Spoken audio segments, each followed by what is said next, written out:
song. You may not like the way I look, but you love me when I'm gone. I'm a free-born man. Yeah, my home is on my back. Yeah, I know every inch of the highway, every foot of back road, every mile of railroad track. Yeah, I know every inch of the highway, every foot of back road, every mile of railroad track.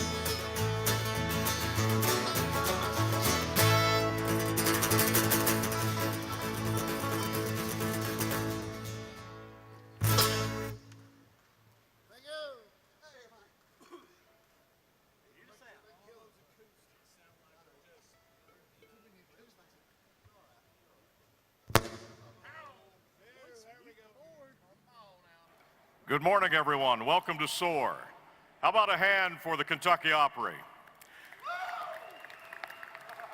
I'm Keith Casebold, a board member of CMH 23, and we were proud to sponsor the Kentucky Opry last night for the reception and this morning. And at lunch, out on the stage outside, Rachel Messer and Sean Whiting will be performing this afternoon. Indoors, it'll be Bobby Osborne and his bluegrass band. At the very first SOAR Summit, we were asked to think outside the box. I went back to the office and I came up with a regional approach called CMH 23. The one thing I forgot was what Congressman Rogers said to us. You have to have cooperation and you have to have a team. I found the secret to that success in a friend, a mayor, and a CEO. Thanks to my friend P.D. Gearhart, who heard the idea, Mayor Les Stapleton of Prestonsburg, who took the bull by the horns, and CEO Alan Gillum of Appalachian Wireless and EKN. Today, we're happy to present what actually was birthed from the very first SOAR meeting. Ladies and gentlemen, let me introduce you to CMH 23. Very first SOAR convention, we were asked to think outside of the box and try to come up with ideas that can help Eastern Kentucky.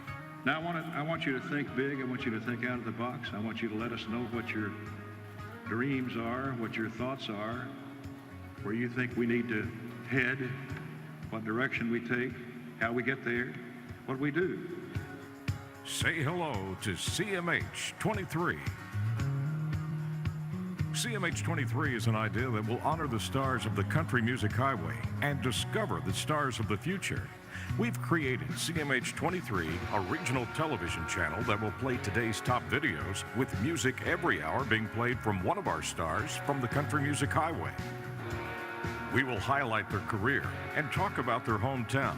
And trust me, the list of the stars on the country music highway is impressive. The ultimate plan is to have this channel on every cable system on Channel 23. We hope to go from Ashland, Kentucky, all the way to Wise, Virginia. That would be about 150,000 households. Then, 4 times per hour, a video disc jockey will update you about the music, tell you about the highway stars, and give you all the information on highway tourism. Let's face it, when it comes to a playground, the country music highway has it all. The regional channel will constantly remind people to visit our website, cmh23.com. It will be a one-stop shop for tourism for the entire highway. This unified approach has become an idea that will break down county lines, further education, improve the arts, and increase tourism, ultimately providing economic growth. The Mountain Arts Center in Prestonsburg has been a great stage for live shows, and now will become the launching pad for tomorrow's stars. A state-of-the-art studio for television and radio will be built, broadcasting 24/7 from the center point of the country music highway. We've created a partnership in education. Big Sandy Community and Technical College will now be able to offer their students in communications the chance to have a hands-on opportunity, working in video, audio, and production, along with the chance to become on-air talent on CMH 23. To gain national exposure for our future stars, we started a partnership with the Country Network. It's the fastest growing channel in the United States, and we've been challenged to provide a 1-hour show from the country music highway that could air on their national network. CEO Tim Eaton is excited about potentially airing this production from the home of Chris Stapleton, Loretta Lynn, and other stars of the highway. And he said being in a partnership with the birthplace of country music is as exciting as it gets. In April, CMH23 and the Country Network entered into a partnership to produce 13 one-hour shows. They were shot at the Paramount Theater in Ashland, the MAC in Prestonsburg, and live at Hillbilly Days in Pikeville. These shows will drive tourism from regional and national attention. In order to bring this regional unified approach, a diverse board was created. Chairman Alan Gillum from Elliott County, Dew Gorman from Hazard, Jeff Doss from Harlan, Amanda Clark from Ashland, and Mayor Les Stapleton from Prestonsburg, the center point of the Country Music Highway. This team has been working for the last year to bring this unified approach to life. CMH 23, from the birthplace of country music, the Country Music Highway.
If I could get everyone's attention, please. The booths are now closed. Please make your way to the main arena.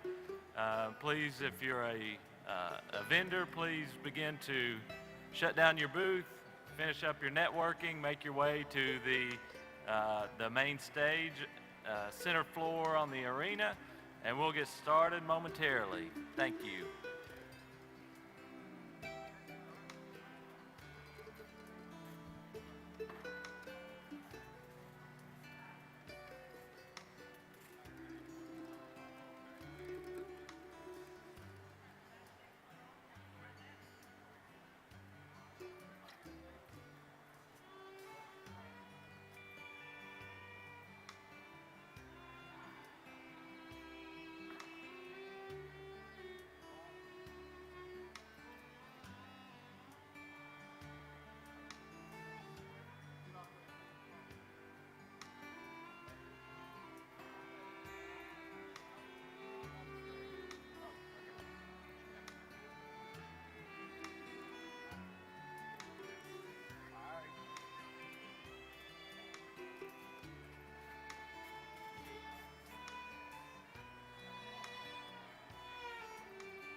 Pikeville Medical Center, where nearly 3,000 employees are working together to build a regional health system to care for all we serve.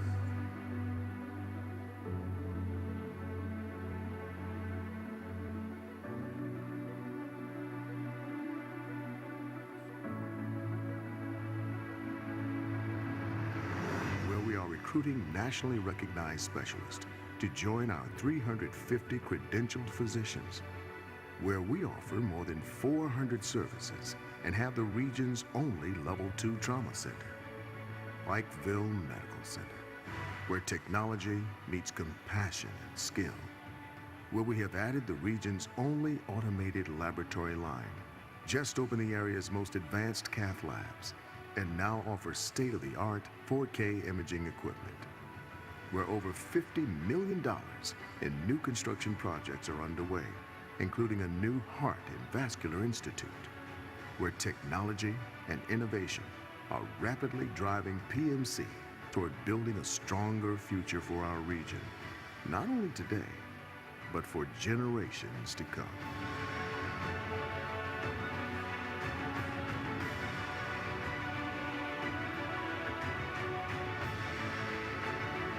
It's a commitment we've made because we are strong. Pikeville Medical Center. Together, we soar.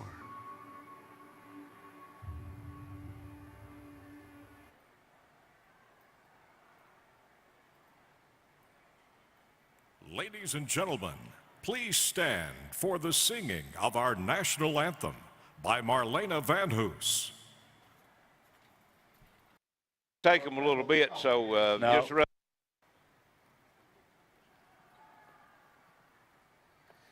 Oh, say, can you see by the dawn's early light what so proudly we hailed at the twilight's last gleaming, whose broad stripes and bright stars through the perilous fight, o'er the ramparts we watched were so gallantly streaming, and the rocket's red glare, the bombs bursting in air, gave proof through the night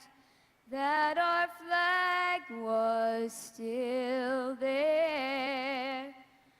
Oh, say does that star-spangled banner yet wave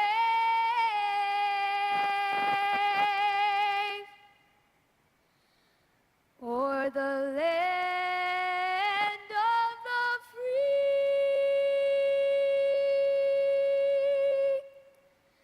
and the home of the brave.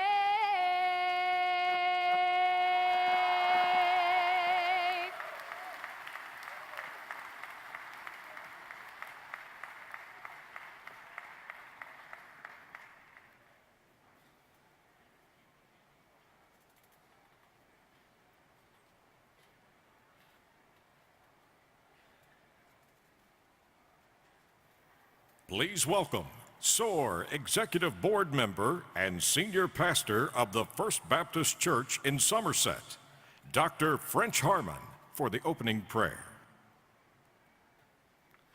Would you please stand?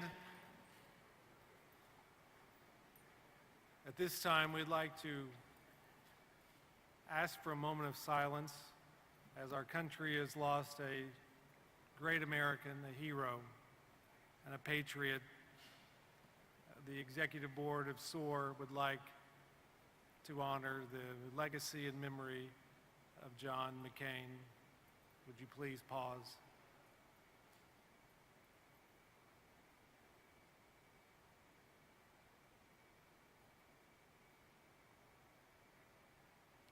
Heavenly Father, we thank you for the tremendous efforts of John McCain, both as a hero in military and a leader in the civilian fights and the amazing work in Congress. We ask a blessing on this day to the McCain family as they travel to Washington and go through the ceremony, and later this weekend lay Senator McCain to rest. We ask comfort and blessings upon this family and all those who mourn his passing. And as we begin this summit here in Pikeville today, what a wonderful day it is. We thank you for the scriptures that remind us that they that wait upon the Lord shall renew their strength. They will soar on wings like eagles. They will run and not be weary, and they will walk and not faint. And as we have come together from all places in the mountains, we ask a blessing upon the work here. We pray that today all the speakers and all those who've gathered will feel your very presence. Would you please smile on this occasion that brings us together? And thank you for the leaders that have brought this event to our attention. We thank you for the bipartisan efforts of Governors Beshear and Bevin. We thank you for the outstanding leadership of Governor Paul Patton, and of course, our dear friend and Congressman Hal Rogers. Thank you for his hope and dreams he has for these mountains and the people of Eastern Kentucky. We pray now that you would continue to give wisdom. You told us in scriptures that every good and perfect gift comes down from you, the Father of light, in whom there's no variableness nor shadow of turning. And we ask you would give us those gifts that we so desperately need. Give us hope, peace, and love. And Lord, when we encounter problems, help us to know that you are greater than our problems, and you will help those who call upon your name. So bless this day and all the efforts of all the people that have brought us today. In Jesus' name I pray. Amen.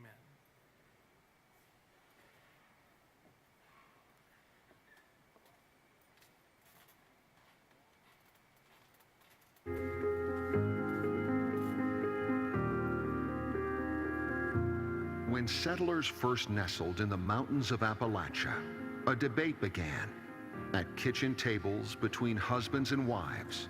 Should we go or stay?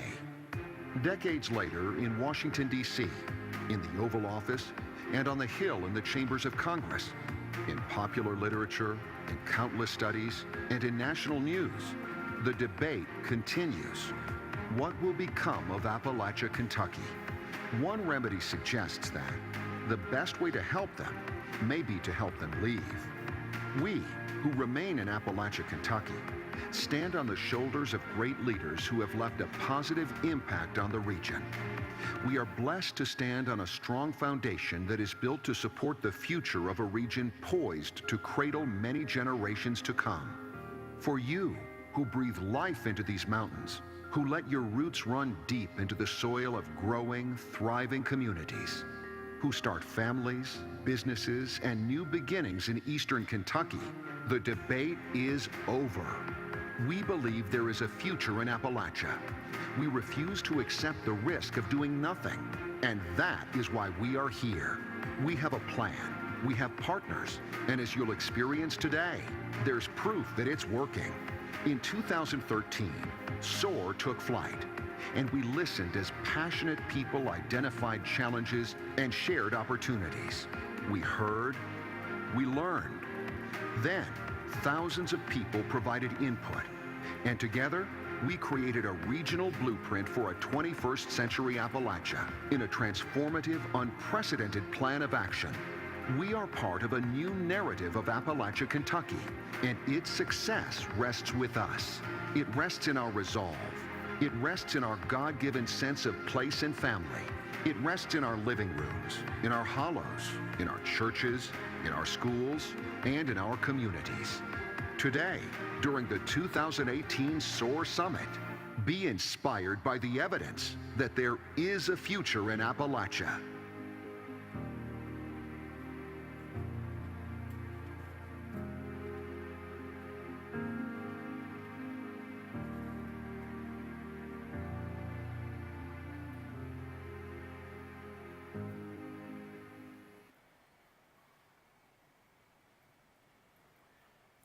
Jared Arnett, Executive Director of SOAR.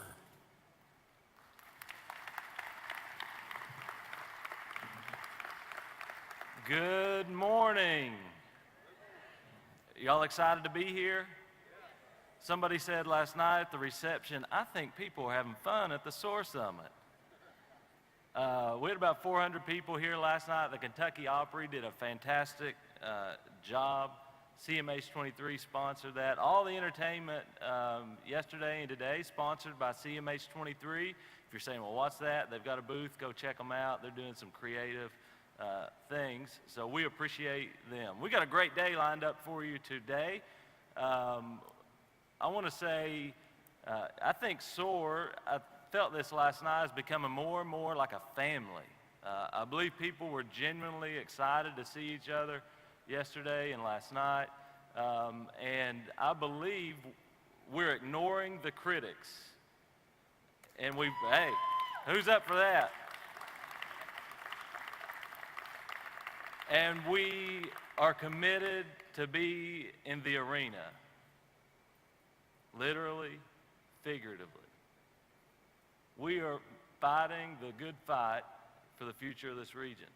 And when I say we, I don't just mean Jared and the staff at SOAR. I mean people all over this region, mayors, business owners, state agencies, federal agencies. Today is about the proof that what started 5 years ago is actually working. I'll say this morning that 5 years on, progress is evident, that lives are being changed, and we're going to show that this morning.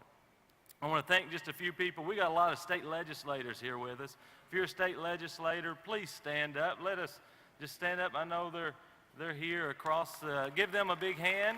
We thank them for being here. Thank you all. And we got some local elected officials. If you're a commissioner, magistrate, mayor, county judge, executive, if you're here representing your community, would you please stand up? I know they're here all across the room. Thank you all for the work that you do. Thank you for being here. And we're just excited about today. I talked a lot yesterday. I'm going to talk a lot less today. And some people said thank you. A couple of housekeeping things. So this morning we're going to run till lunch. At lunch, the booths will be open back up. If you've not got a chance to go see those, we want you to do that. Experience the future of Appalachia. We got some SOAR Summit t-shirts for sale over at our booth on the side here, and I think we'll have some at registration as well. They're $10. Some of you pre-ordered. If you didn't, we have extra. You can get your size today. Pick those up. After this morning session, we've got a networking lounge set up on the second floor beside the ballroom. Just a place if you want to get away and want to have a meeting and some snacks and drinks. Up there is the place to do it. So we're going to get started this morning. I'm going to introduce our next speaker. 2 weeks ago, our executive board of SOAR, just an FYI, SOAR is a nonprofit. We are not a state agency. We are a team of people and community leaders who are just trying to do good. And two weeks ago, our board met and elected a chairman of the executive board. Governor and congressman will continue to be principals of our organization, engaged in our work and supporting this effort. And they have two of their great staff members, Secretary Scott Brinkman for the governor, Karen Kelly for Congressman Rogers, engaged in our work. But we elected a chair from the region. And I think it's such a powerful testament to the vision from the beginning that we all know that for this future, for this work to be successful, it's got to be owned and led and driven by people from within the region. And I'm thankful for the leadership that believes in that. And we should all be thankful for the leadership that believes in that. So we're going to start this morning. I'm going to invite an attorney from Ashland. She is the partner at Van Antwerp Attorneys.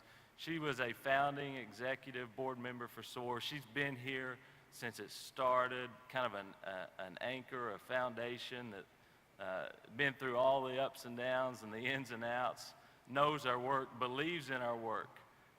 And I think that's one of the most important things that we can leave here with is the right attitude. And Kim is somebody that has that. So would you please join me in welcoming to the stage Kim McCann from Ashland, Kentucky.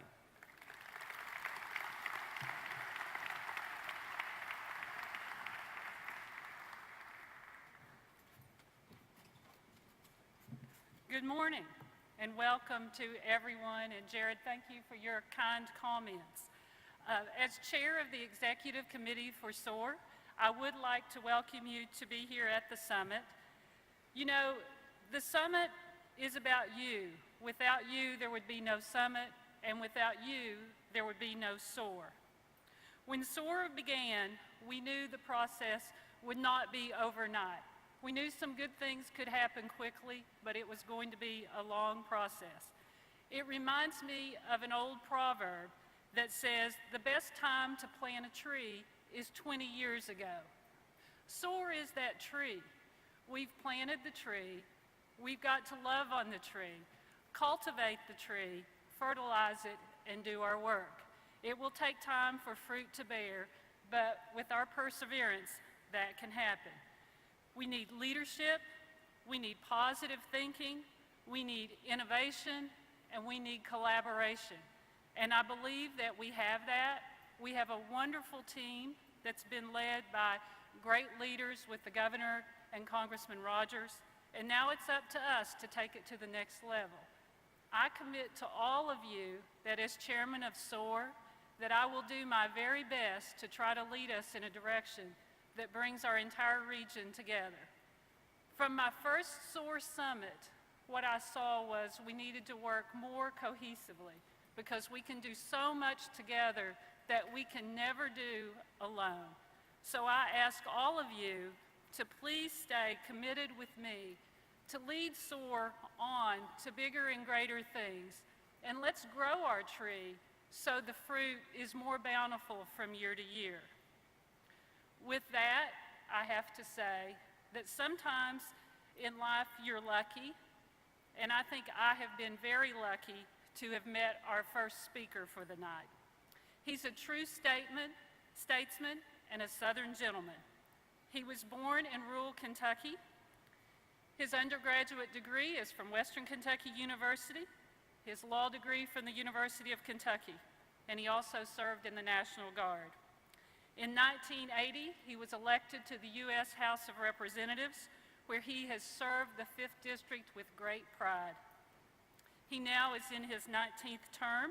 He chaired the Appropriation Committee in Washington. He also, in 2003, was appointed to the newly founded Subcommittee on Homeland Security. Congressman Hal Rogers is known as a strong negotiator and supportive of Appalachia. He focuses on economic development, job creation, fighting illegal drugs, and most of all, preserving Appalachia. I am proud to call my congressman also my friend. Help me welcome Hal Rogers to the podium.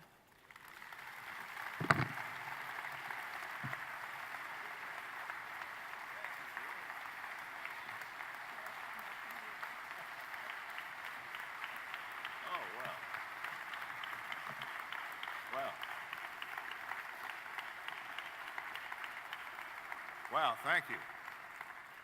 Thank you very much. Kim, thank you for the nice introduction. Welcome, friends, to the 5th anniversary of SOAR. You've been with us from the very beginning. We've seen progress being made. We're seeing the occupation around the region of what I lovingly call Silicon Holler.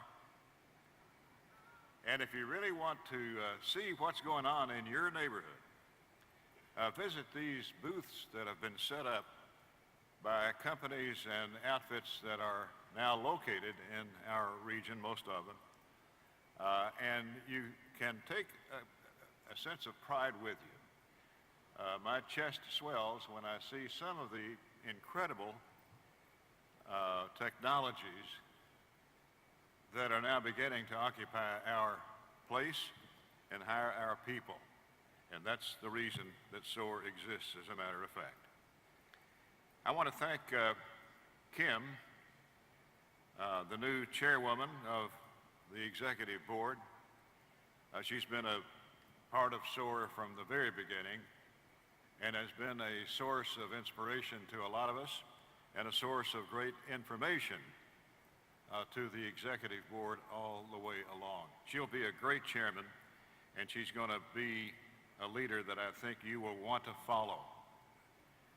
She's been with us from the very beginning, and during these 5 years of SOAR, she's been with us in every step of the way. I believe the innovative leadership that she will bring to this cause, you will really like and enjoy. She's joined by 6 new executive board members, and I'm going to ask them to stand as I call their name and stay standing until we finish. This is the executive board members. Excuse me. Chuck Sexton from One East Kentucky. Where are you? Holler. Where are you?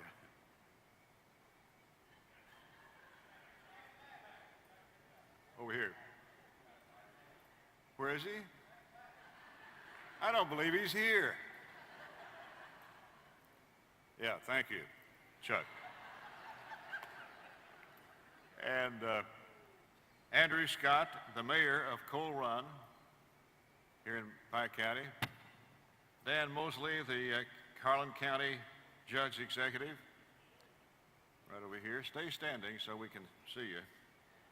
Dr. French Harmon, my pastor, First Baptist Church in Somerset, and a professor for online courses at the University of the Cumberlands.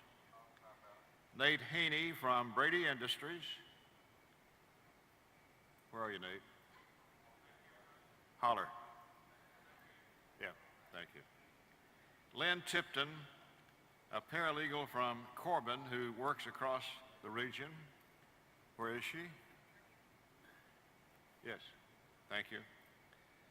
Those are our new board members. Now, they joined holdover members who were elected earlier for a term.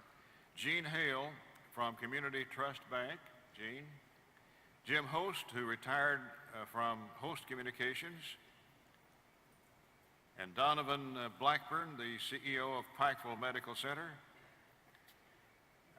Along with ex officio members, Kentucky Senate President Robert Stivers, House Speaker David Osborne, Magoffin County Judge Executive Charles Doc Harden, and Bell County Judge Executive Albie Brock. These are the members of your executive board. Thank you for serving.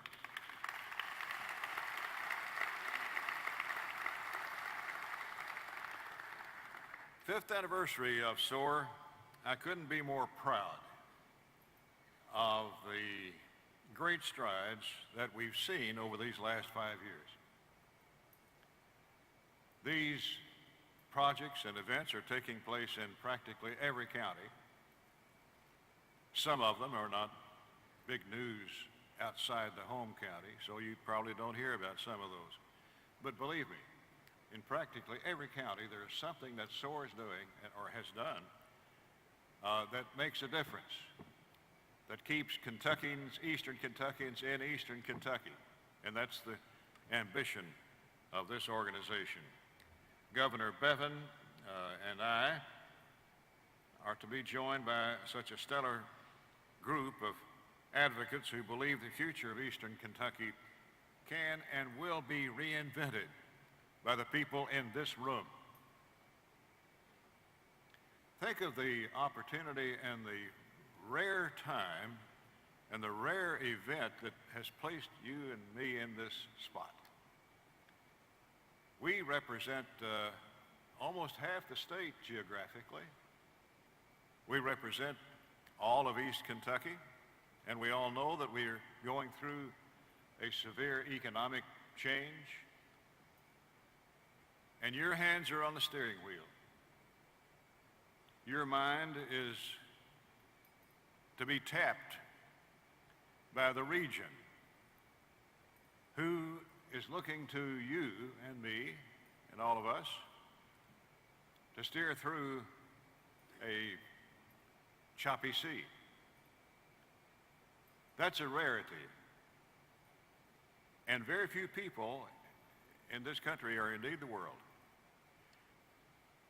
have the opportunity to really change history and to bring about positive things in every person's life that lives or is from this region. This is a great opportunity. Was it Winston Churchill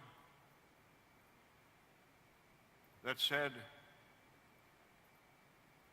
"A pessimist sees difficulty in every opportunity. An optimist sees opportunity in every difficulty"? Now, we have an opportunity that's almost the rarest thing you'll ever see. We have a chance to make things better in your community and in your beloved region.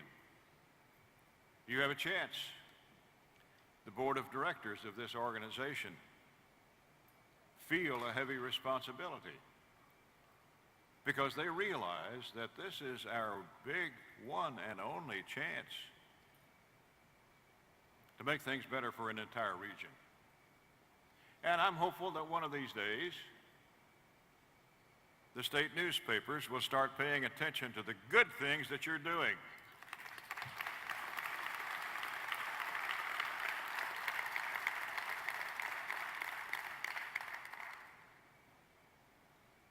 Any solution to the challenges we face will be the product of us, our entrepreneurs, our community leaders, our savvy businessmen and women, and our talented young people, our educators especially.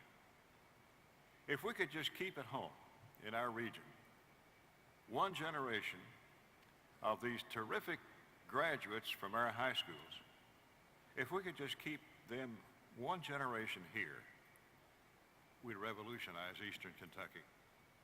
And that's the goal of SOAR, is to keep our beautiful young people here in the region, to reinvest in the region that nurtured them in their education. You are the modern-day miracle workers who are casting a wide net of hope across our stalled coal mining region, which geographically makes us nearly half of the state. Coal will continue to be an important part of our Appalachian heritage, our energy portfolio, and our future. But as we sift through the aftermath of the war on coal, we must continue our efforts to breathe life back into the rich ingenuity of Eastern Kentuckians and provide a platform to launch innovative opportunities for our former coal miners and for the next generation. It's time to remove the plywood boards from our windows downtown and bring our hometowns back to life. In fact, later today, you'll hear from some of our own leaders who have brought dilapidated storefronts back to life and created hundreds of jobs on Main Street. Several federal leaders are with us today to share how they are investing in your work and our future, like USDA Rural Development Assistant Secretary Ann Hazlitt and Tim Thomas, the federal co-chair of the Appalachian Regional Commission, upon whose shoulders we have climbed year in and year out in our district. You'll also hear from Major General Vinnie Bowles, a highly decorated veteran of the Army whose leadership was battle-tested in the wake of 9/11. His message is exactly what we need to help us through tough circumstances here at home. In fact, 5 years ago, Eastern Kentucky was facing a very uncertain future. We had lost some 12,000 coal mining jobs, good jobs, and backtracked 118 years in employment in our Kentucky coal mines. But the people of Eastern Kentucky never ceased to amaze me. In the middle of a blizzard, in December of 13, 1,200 of you showed up right here in the Expo Center, ready to roll up your sleeves and fire up the midnight oil. You braved a blizzard to get here, and you stayed the entire day. There was as many of you at 5 p.m. as there was at 9 a.m. Most of you, I think, were there at that time. How many of you were there 5 years ago? Raise your hand. Great. And we're joined by people who are experiencing that same excitement that we saw in the hope that SOAR was producing 5 years ago as we started. SOAR is more than an organization or a movement. SOAR is an attitude. An attitude, it's a feeling of, yes, we can do this. And we are doing this. Creating jobs, revitalizing tourism, diversifying our economy, improving access to health care, giving our students and our teachers more innovative opportunities, and more importantly, we're doing it together, across county lines and across party lines. And I have to specifically brag on our former coal miners for proving how talented and dedicated they are. We have dozens of former miners who've been retrained and are now working in high-tech manufacturing. I've heard from dozens more who are taking classes to further their education in other fields. Some are now mining digital code, creating mobile apps and websites for various companies. In fact, SOAR's website was designed by former coal miners. They're not mining coal, they're mining code. The truth is, we can't locate enough factories fast enough for all of us, all of our coal miners, laid off coal miners, and others looking for work in our region. For every one of those 12,000 coal mining jobs we lost, experts estimate we lost 3 times more in coal-related jobs. Mechanics, truck drivers, mom and pop grocery stores, furniture stores, and so forth that had to close. But in 2017, the tech industry in this country added nearly 200,000 jobs across the country. And there's no reason why we can't bring more of those jobs to Silicon Holler.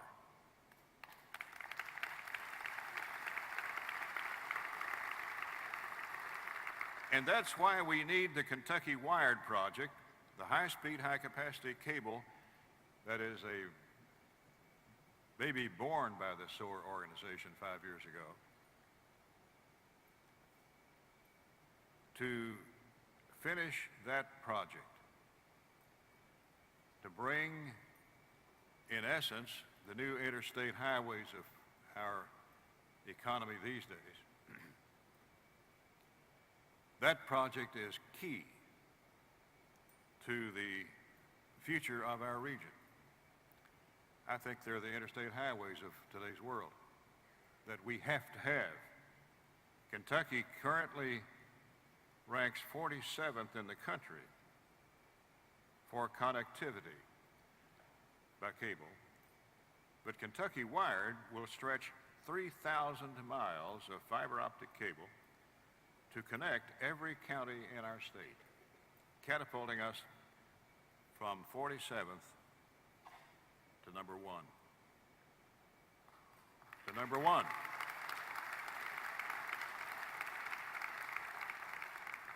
Broadband is a forum for the future. It's a place where we can utilize our intellectual firepower to generate new opportunities and attract new high-tech industry. And we've seen that beginning to take place in various parts of our region. People working at home, hooked up to the internet, reaching worldwide from here. Hopefully, we won't have to move to Detroit or Cincinnati or Muncie, Indiana, or wherever. Hopefully, we're going to end that so that our people can do that work here and invest their talents in our region while they make a living off of the internet. Expanding broadband connectivity was one of the first ideas generated by SOAR during that first summit 5 years ago. It's now the state's largest public works project ever. We have a unique opportunity in this venue to reimagine our future and develop a 21st century Appalachia and build Silicon Holler. It's up to us to prepare. It's up to us to create, up to us to anticipate and try to see the future with bold, daring, smart, visionary ideas. You can do this. I've seen you do it in other activities. This is something we can do and something we must do and something that we will do. We already have a good formula for success. We have the strongest work ethic in the country. I hear that every day from people that employ people in our district that have plants around the country. They tell me that the work ethic of Eastern Kentuckians is the best in the nation. You know why?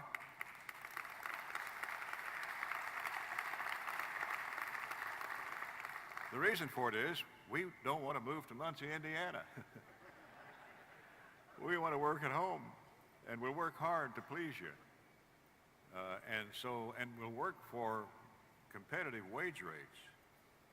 So we have the work ethic, we have the surplus of workers who will work at a competitive wage rate. All we need now is the infrastructure, the highway, if you will, to give them the opportunity, and that's the broadband cable. With the addition of broadband and the capability of being competitive, our days of being limited and confined by geography or terrain will be eliminated. We'll jump right across these hills with the internet cable. The only limit to our success, there is a limit. You know what the limit is? Your ideas.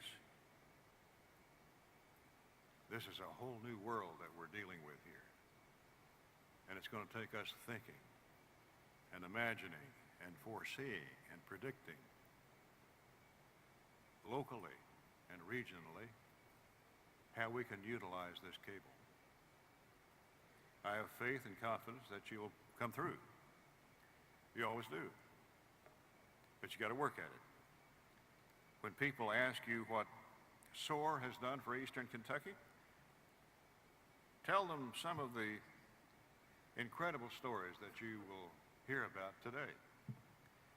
I think you'll be very proud to see some of the very first fruits of your labor on display during this conference behind these drapes here. We're making progress, and we're doing it one project at a time in your communities.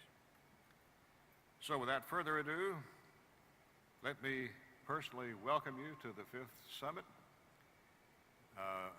We love the work that you're doing. We love your love of Eastern Kentucky. And together, we're going to make some great things happen. Just watch. Thank you.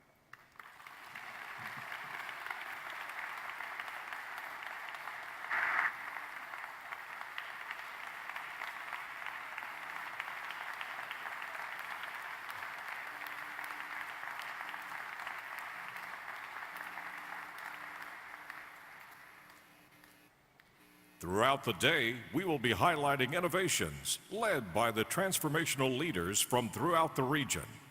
These projects are part of the proof that there is a future in Appalachia.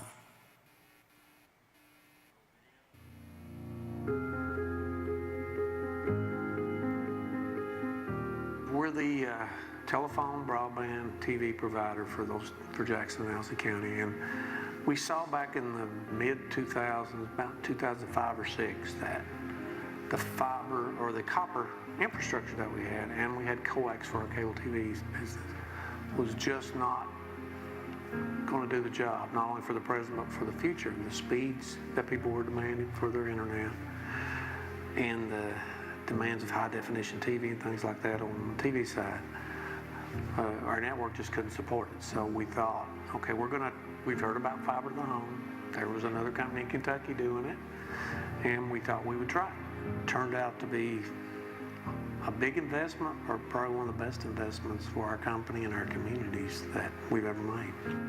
PRTC's internet has been a long time idea among our action team members. We've looked at ways that we could use this great asset in this community to bring some economic development here. And so when SOAR had a card grant, I applied for that, never dreaming we would get it. It was just a real community effort. Everybody came together, but without the SOAR card grant, without EKSEP and People's Rural Telephone stepping in, helping us get all the equipment, the wiring, and Jackson Energy, they were really important also, assisted with the startup of the Teleworks Hub. Yeah, we were beginning to see how important this network was and how much better it was than even the bigger cities around us. Teleworks USA is an initiative of Eastern Kentucky SEP that seeks to find people and upskill them in Eastern Kentucky within the service region that we have and prepare them to be paired with and apply for jobs with companies all over the nation and even the globe to be able to work remotely from here within Eastern Kentucky. Well, Teleworks Hubs started pretty small several years ago with one, really as a co-work space. It was a place for people with inadequate internet access at their homes to be able to come in our facility that we stock with computers and telephones and good internet access and work remotely for these companies across the country. It's grown exponentially since then. Now we have 8 Teleworks Hubs, but the mission, part of that mission that I just said is still the same, in that we use those as co-work spaces, but the more important thing that happens in our Teleworks Hubs is that we have managers there who are all expertly trained to be able to get people ready to become the best remote workers that they can. About 3 years ago, my boyfriend actually got diagnosed with brain cancer, so he is now epileptic.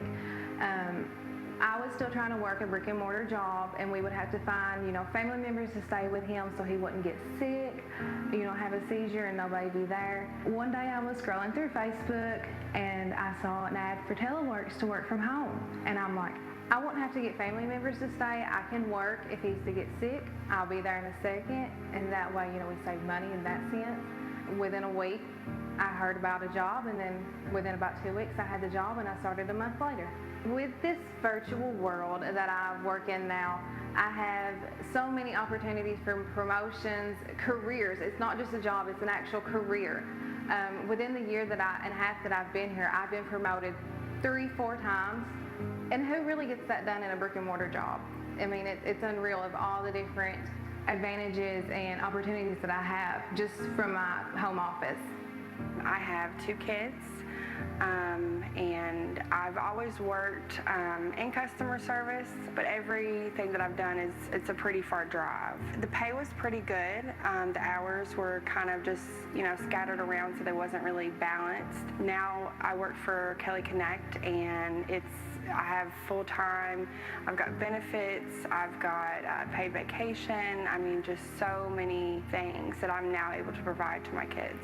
And being able to be at home with my kids and not have to leave 2 hours early or, not get home till 9 or 10 o'clock, because I have that hour-and-a-half drive sometimes. So being able to get off the phones and then just open my door and mom's home, you get emotional talking about it, but that is the biggest reward. And I think that any parent can tell you that would be amazing to do.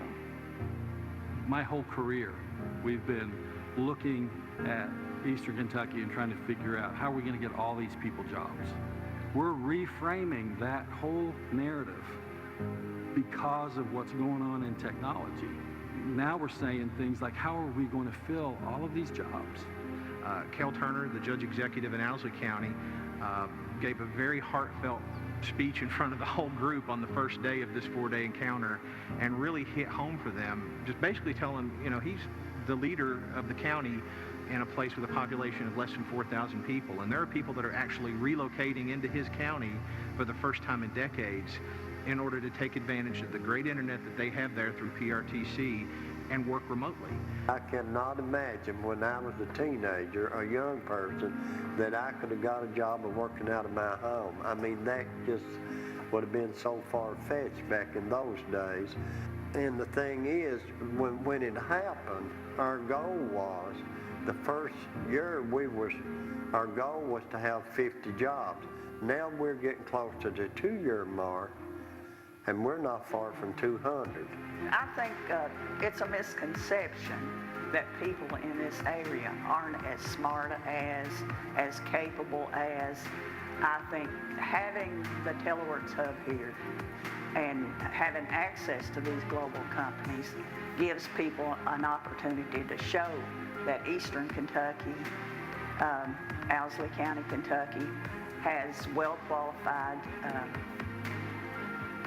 individuals who can contribute to the country. In the time that we live in and where the workforce is today and the transition, the disruption that technology is bringing is created a level playing field for workers in Eastern Kentucky that have never existed before.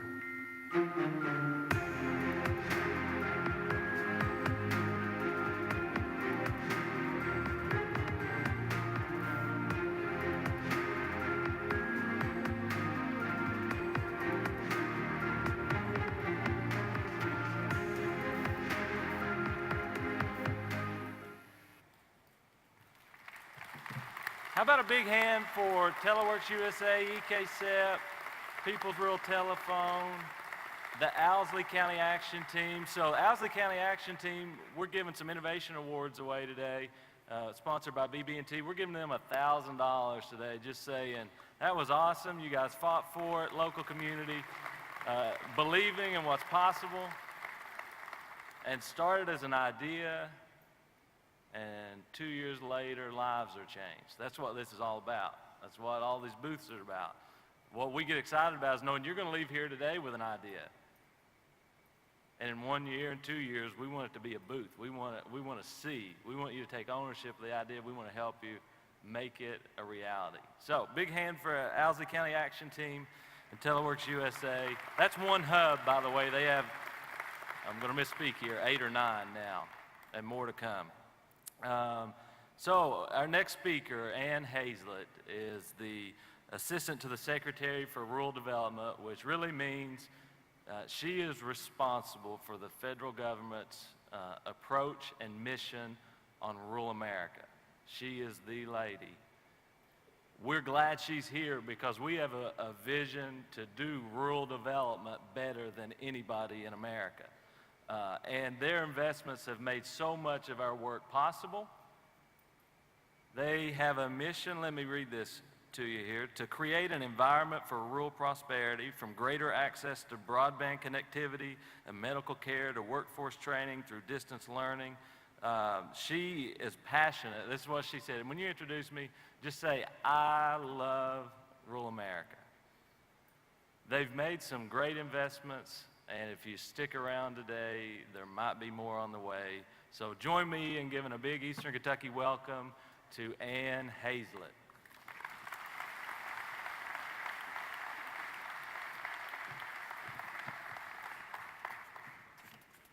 Well, good morning, everyone. Thank you so much for that warm welcome and this opportunity to be at this year's SOAR Summit. It is truly my honor to get to speak with you this morning and to offer some thoughts about opportunity in rural America, something that I'm deeply passionate about, and I sense that I share that passion with many of you here today. I'm also most grateful for this chance to hear from each of you and to hear more about the needs that you have here in Appalachian, Kentucky. This is my first time to the annual SOAR celebration. However, I have a long and deep appreciation for this region of the state and for the innovation and the strength that this unique network represents.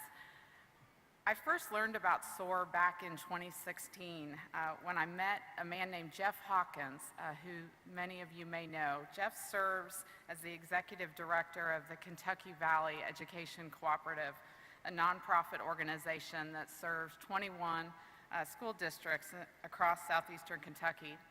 And when I think about all that Jeff has done, whether it's training high school students to build tiny houses or creating telehealth centers in each of the school districts that he serves, Jeff certainly knows a bit about innovation and the teamwork that it takes to make things happen. However, from that first day in our conversation, Jeff made one thing very clear to me that I've often thought about and certainly stands before me today. And that is that this is a region that is filled with people who know that the answers to their future do not come from the outside, they come from within. I think that's what today is all about. So as you come together this year to shape that future, I want you to know first that we stand as your partner to bring the vast and tremendous opportunity that exists in this region to life. We share your passion for the people, for the place, and for the heritage that this represents. We have great respect for the steadfast and the proactive leaders like Congressman Rogers, Governor Bevin, and our co-chairman of the ARC, Tim Thomas, that are driving transformational change in this region. And we look forward to what lies ahead with that innovation and collaboration as it continues to take hold. At Rural Development, the mission area of the Department of Agriculture that I lead, Secretary of Agriculture Sonny Perdue has really focused us on one simple vision, and that is to facilitate prosperity and economic development in rural America, including places like the many small towns here in Eastern Kentucky. So as we strive to meet that charge each day, we are focused on three priorities: infrastructure, partnerships, and innovation. Let me start with infrastructure. Here, we believe simply that access to modern, robust infrastructure is a necessity for any community to thrive. No matter what zip code someone lives in or chooses to do business in, we know that infrastructure is a foundation for quality of life and economic opportunity. We also know that when we address many of the challenges in infrastructure across rural America, whether we're talking about needs like access to high-speed internet or quality health care, that many of the other challenges that we see in these places become much more manageable. From east to west, north to south, we know there is a tremendous need for infrastructure in rural America. Whether we're talking about modern utilities or the transportation infrastructure that we need to move so many of the things that are made and grown in rural America to market, we have to set clear priorities. We also need new financing models to better leverage additional funding sources, bring new partners to the table, and better pair specific infrastructure projects with opportunities for economic investment. At present, we are currently tackling two specific infrastructure gaps in rural America. First, in our water program. We have a historic level of funding this year to invest with loan and grant dollars that are available to communities of 10,000 people or less. Well, put simply, we believe that safe and modern, reliable water systems are critical not only for the health and safety of people living in small towns, but also to the continued economic viability of these places. This year, we know that we can work together to have a big impact, and with these critical resources, we can dramatically improve the quality of life in a small town, and importantly, build a foundation for future economic attraction, whether it's food processing or energy or manufacturing. Beyond that opportunity that we have in water, we have really focused on another infrastructure lifeline, which we've already heard a bit about this morning, and that is that access to high-speed internet through broadband. Here, like many of you know firsthand, Secretary Perdue understands that this asset is as important for economic development and the future of a rural community as any other infrastructure in a small town, whether we're talking about roads, rail, or airports. In May, I got to see this firsthand in a trip to Clay County, Kentucky. I think like many other places in eastern Kentucky, Clay County is significantly challenged by difficult terrain and narrow winding roads. So with that limitation, economic opportunities have been difficult, which has really driven some of the local leaders to look for innovation to help people with employment. Solutions like training a customer service workforce that can work out of their homes versus commuting in a call center facility. Much of the teleworks opportunity that was in the video preceding me. But of course, the reach of that opportunity hinges on access to high-speed internet and service that is reliable and affordable for the people living there.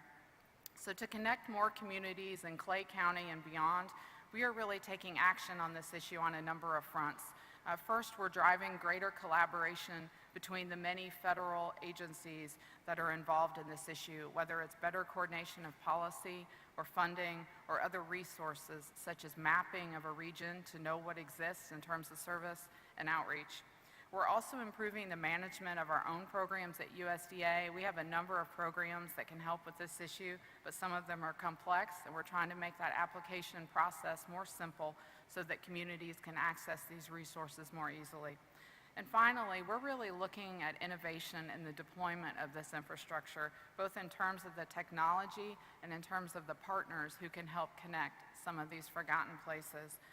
I should mention earlier this year, we added a new tool to our toolbox, if you will, when Congressman Rogers and other rural leaders in Congress included $600 million in additional funding for a broadband pilot program in the 2018 spending bill. We are very excited about this program, this opportunity. It's certainly an additional infusion of resources that will help us connect more underserved areas, but quite frankly, it's more than new resources. There's some flexibility and this authority that will give us a unique opportunity to really innovate in how our funding is delivered and how we can better prioritize some of the most important needs in rural communities for e-connectivity, whether it's additional access to the internet for business, for healthcare, or for education. Beyond infrastructure, we're focused on building strong partnerships to create prosperity in rural America. Here, USDA has a long history of working alongside a wide range of interests, like many of you here today, to increase economic opportunity in rural communities. Working through our state directors like Hilda Legg, our dynamic leader here in Kentucky who joins me today, we want to continue to be a partner to all of you in this room to improve the quality of life and create wealth in rural places. Last year, Secretary Perdue chaired a task force on agriculture and rural prosperity. This brought together over 20 different federal agencies, all that have something to do with rural. They sat down and looked at many issues that are impacting rural prosperity, everything from quality of life to access to capital and economic development. They issued a series of specific recommendations for action. And much of their work has created a blueprint then for us at USDA. Today, we're moving ahead with implementing many of those recommendations, whether it's partnering with the Small Business Administration to help increase access to capital, or working with Health and Human Services and the Department of Justice to help communities better respond to the opioid crisis. And as that momentum builds, we're certainly looking forward to seeing more of those partnerships at the federal, state, and local level, both in the government and the private sectors. With that renewed focus on collaboration, USDA has taken an active role in forging new relationships to battle the opioid epidemic that is gripping so many rural communities here in Eastern Kentucky and far beyond. From other federal agencies like the ARC and local partners, farm and rural stakeholders, we are really coming together to better layer some of our existing resources, help facilitate the adoption of model practices, and build out new tools and initiatives that can help community leaders who are really on the front lines of this crisis win this battle. While we have so much work still to be done, I am truly energized by the steady flow of opportunities that I have seen to work with new interests as a result of this crisis. And I'm excited for what it means to beat this epidemic, but I'm equally excited about what this means for the delivery of other resources to tackle other challenges. Today is International Overdose Awareness Day, and I am thrilled to be able to share an exciting announcement with you that I believe is a mere glimpse into what is possible when partners who are passionate about the future of rural Kentucky unite against the darkness of this crisis to bring hope and new life. On this day, which raises awareness about the impact of drug overdose on families and communities, we are announcing that USDA is teaming up with the Isaiah House, which is a nonprofit organization here in Kentucky that assists men who are struggling with drugs and alcohol. We're going to be working with them to provide transition housing in Hart and Rockcastle counties. Under the agreement, essentially USDA will sell 2 of its foreclosure homes to Isaiah House at a discount. These are then properties which Isaiah House will rehab using the skills of its clients who are seeking job training as they move ahead from treatment into recovery and a fresh start. We know that partnership is truly at the heart of this opportunity, and with the need that exists for transition housing in so many rural communities that are impacted by this crisis, we are hopeful that this innovative model can be replicated in other parts of Kentucky and rural America. And finally, we are focused on innovation. We know that the challenges and the opportunities in rural America, Eastern Kentucky, are complex and they are constantly evolving.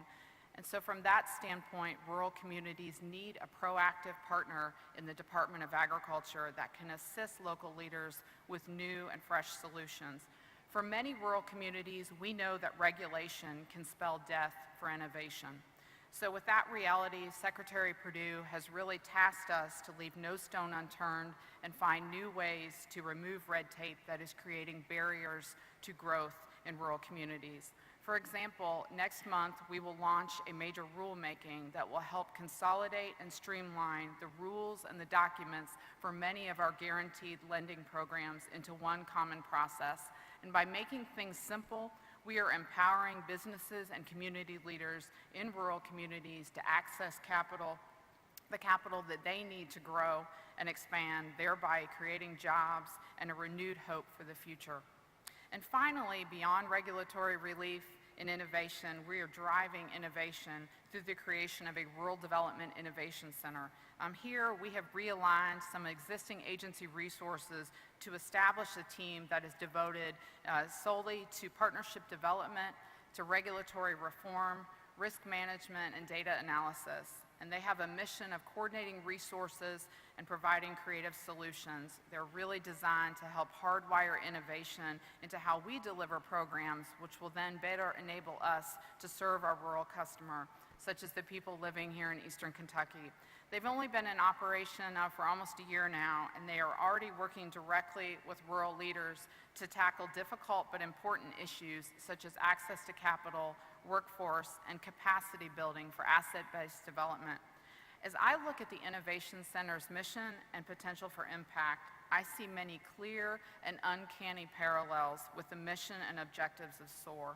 And so with that vision, I very much look forward to what I see as the flames of prosperity that will inevitably ignite from the synergy between SOAR and our innovation team. As I close, I want to leave you with a simple but powerful thought that was on my heart this morning as we woke up to come from Lexington. According to Webster's dictionary, the word soar means to rise above to a majestic stature. Again, to rise above to a majestic stature. And when I reflect on the heritage, the mountains, and most importantly, the people of this region, I see a future for Appalachian Kentucky that has no boundary and is truly defined only by the faith, by the grit, and the teamwork of each of you in this room. So as you leave today in fierce pursuit of that vision, I want you to know that at USDA, we stand with you as a partner in prosperity now and for generations to come. Thank you.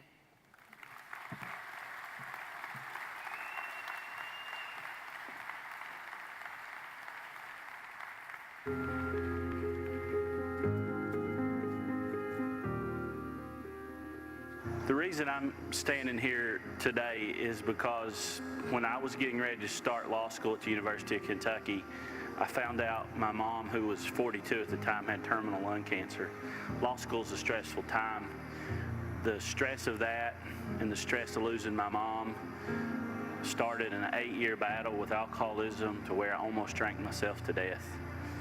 After I got sober, I felt a calling to start a recovery center for people like me here in Eastern Kentucky. And that led to the founding of Karen's Place here in Lawrence County at Yatesville Lake. And we opened that center in December 2010. And over the years, with no master plan of growth, we have slowly built a treatment organization now that extends literally all over Eastern Kentucky. And we're providing world-class holistic treatment in some of the most rural parts of central Appalachia. One of the things that was a challenge for us when we went into rural counties is having people to work in the addiction treatment field. Addiction treatment's really new in terms of being a part of our healthcare system. So there wasn't a lot of trained addiction workers. I was the product of a internship experience and someone mentoring me. So early on, we realized the best place to get employees was through our clients coming through our programs. So we started an internship program, and I offered a challenge.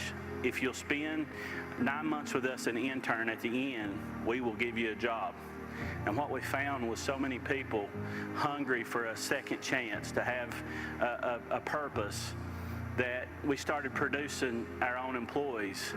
Today we have 300 employees, 150 of them in recovery, and 100 are graduates of our programs. Just by divine connection, I believe, we met Jared Arnett and SOAR as we were starting to think about how to take our internship program to the next level. Immediately, SOAR introduced us to Eastern Kentucky Concentrated Employment Program based in Hazard, and their executive director, Jeff Whitehead, and brought us together to partner. And in those conversations, we then joined with Sullivan University, which has a learning center here in Louisa, and the three of us mapped out a plan to create the Peer Support Academy. And I think that's one of the things that's powerful about SOAR, is there's a lot of people doing a lot of great things in the Appalachian portion of Eastern Kentucky. But SOAR is connecting those folks. They're bringing people together so they can collaborate, and there is such a spirit of teamwork with those partners that SOAR is working with. And so that's what's made this Peer Support Academy a success. A peer support specialist is someone who's been clean and sober for a year, who takes a 40-hour course, and at the end of that, they become a Medicaid billable healthcare practitioner. It's incredible public policy because we're taking people that have walked out their recovery and employing them to help others walk out their recovery. I often say if I wanted to climb Mount Everest, I wouldn't go see a geology professor. I'd find somebody that's planted a flag at the top. That's the heart of what a peer support specialist is. Someone who has survived, someone who has made it in their recovery.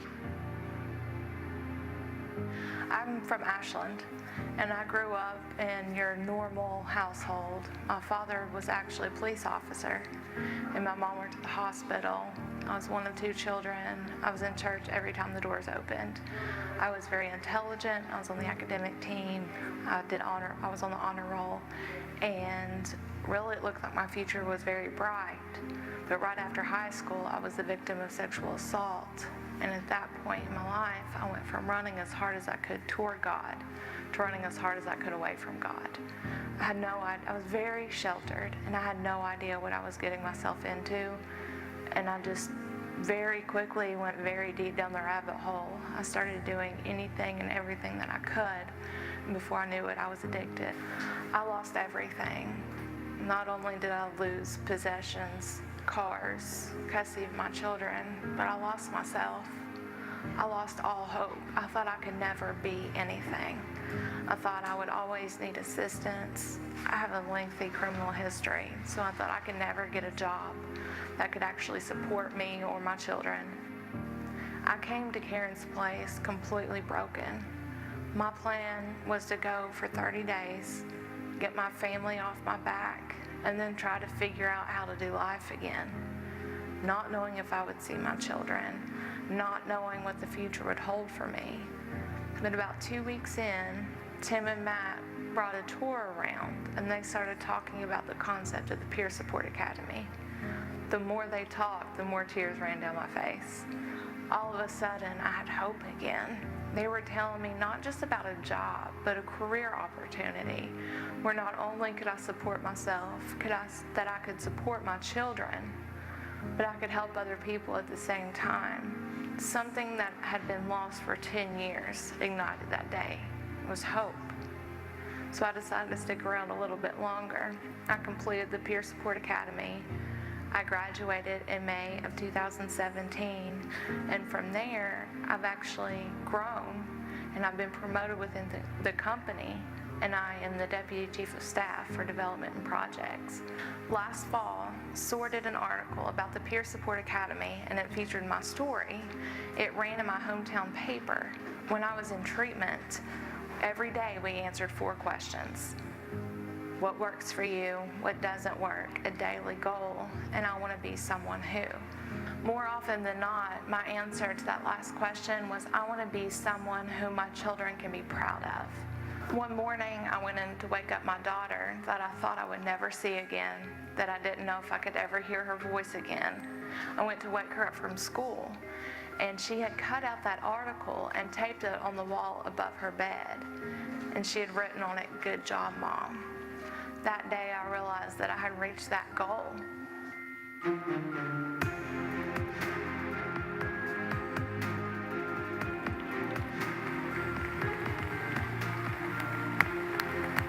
We got as many of the graduating classes that have graduated from this program. They're here today somewhere. Would you all stand up? So 46 graduates, 41 employed. These people right here.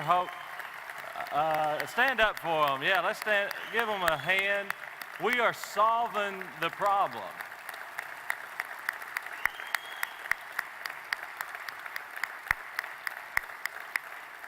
This, again, 2 years ago was an idea, and now it's real, and that's what we believe in. We have next on the agenda, he's spoken at the summit before. We asked him to come share again about the work that Ragent Corporation is doing in Morehead, Kentucky as it relates to broadband. He's going to just share some insights of what's next in the world of technology and connectivity.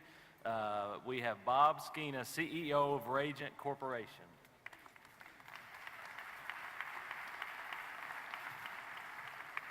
Well, thank you, Jarrett, for inviting me back.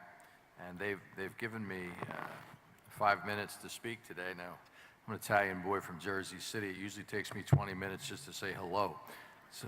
So this will be concise, but I'd like to thank Chairman Rogers for really introducing me to this area. And we have a company called Ragent now with an office in Moorhead. I want to give you a quick aside about the awesome powers of Chairman Rogers. I think it was last summer, I was over in Poland.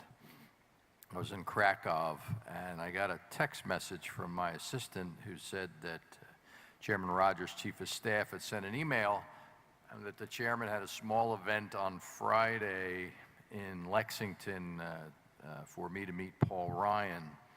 And I was in Poland at the time. So I thought, well, this is easy to solve. Just email Megan Bell, Chairman Rogers' chief of staff, back and let her know, love to be there, but I'm in Poland. So about 10 minutes go by, and I get a very concise message from Megan Bell. The chairman would like you to be in Kentucky on Friday. And you know, his close rate is really good. So I was in Lexington, Kentucky on Friday. So that's the power of the man that is set out to lead the economic recovery of this region, and it's just fun to work with him because I like folks who like to get things done. So we have an office in Moorhead in affiliation and partnership with the Space and Science Center there. Our company, we make radios for the mining industry, oil and gas, rail, military, ports around the world, doing business in about 50 countries. We opened an office. I think it's really only 24 months. It seems a lot longer. We're about 23 employees. I think we've hired 17 Moorhead State graduates, 15 or 16 directly from the Space and Science Engineering program. We will be hiring, we'll be probably 25 to 28 people by the end of this calendar year. And we're on our way to 50 employees, I think, over the next 24 months, maybe a little bit longer. We tend to grow prudently, but the students have been fantastic. These young folks, they graduate having hand-built satellites, 7 of which have flown in space, and an 8th is under construction right now for NASA, and that will circle the moon and do some testing for water vapor in the next year or two. So these kids, all from Eastern Kentucky, and they're really not kids, they're young men, young women. They come out, they graduate, and they come to work on Monday, and by Tuesday they're productive. So it's really very impressive, and we're continuing to add the kind of things we're working on down here. We're doing drone development. I think we have a little booth over here that shows some of the drones. Where we're working on future satellite projects with Moorhead State. They're taking over some of our design work at Ragent. We have, right now we have 5 offices, 2 in Philadelphia, 1 in Moorhead, 1 in Alabama, and 1 in Arizona. But much of our design work is shifting to the Moorhead office. And they're also picking up the nature of what we do quick enough that they're actually beginning to support our customers around the world. And these young folks are getting a chance to travel as well. They're doing demo support in Africa, in Europe, around the rest of the United States. So it's really worked out both ways for Ragent and those students. And we've gotten further involved with the Space and Science Engineering program to the point where the fellow that runs it, Dr. Ben Malfris, and I will be taking a trip in October of this year to Italy. We'll be visiting 5 universities around Italy, I think in Rome, Siena, Milan, Palermo, and Parma. And the purpose is to recruit space and science engineering students to come to Moorhead State. And it's part of Dr. Malfris's goal to take this footprint from Moorhead and make it global. So lots of work going on. The students and your graduates and your young citizens are doing a great job. You should be very proud of them.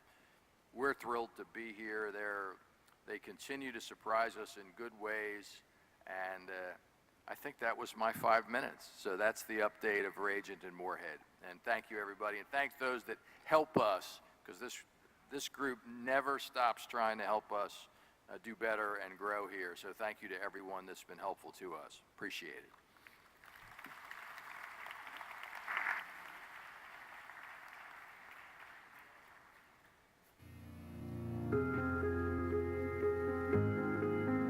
We started American Metal Works. What happened was we were in the oil and gas industry, and what happened is at one point we had 6 drilling rigs and we had close to 250 employees.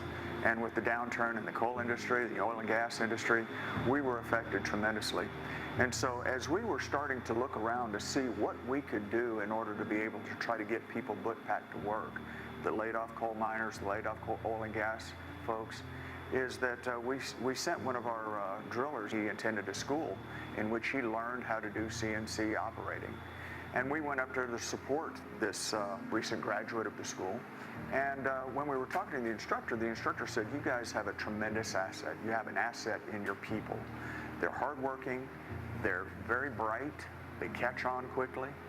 So when we heard that, we thought, let's go back and see what we can do. So as we started researching CNC, precision manufacturing, we started understanding it was going to require that we get certain certifications in order for us to be able to compete in the stage that we wanted to compete in. Aerospace is the #1 exporter in the state of Kentucky. Over $11.7 billion is produced in the state of Kentucky.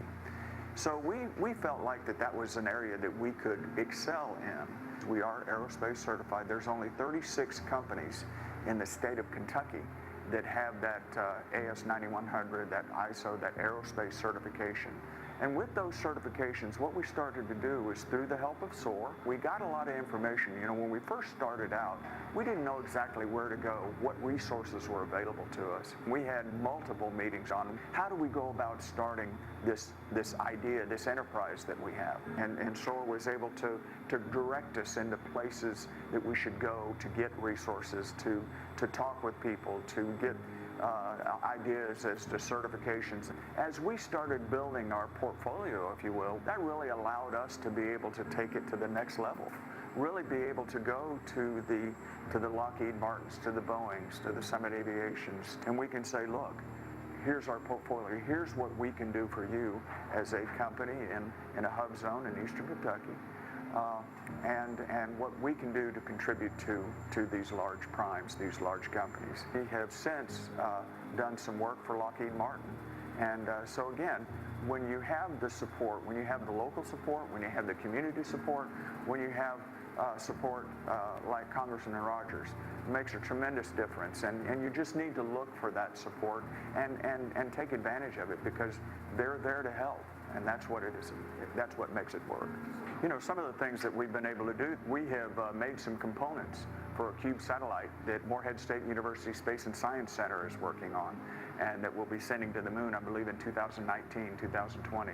So again, that relationship where you've got two entities within Eastern Kentucky that are putting together something that is going to be going to the moon is pretty impressive. And again, that's coming from Eastern Kentucky, so we're proud of that. The other thing that we're excited about is we had an opportunity to meet with some representatives from NASA.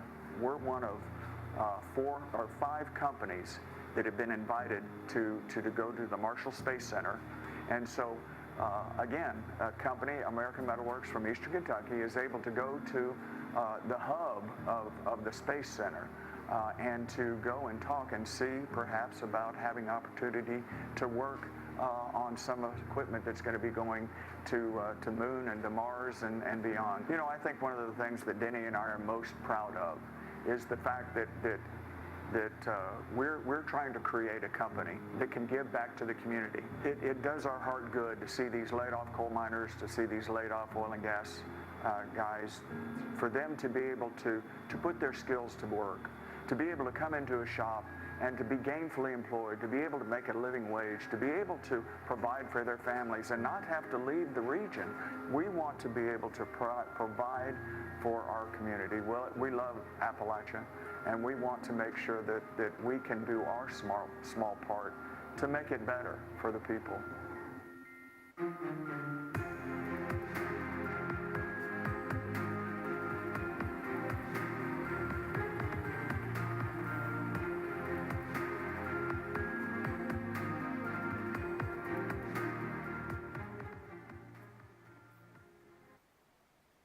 Let's hear it for American Metalworks. Great.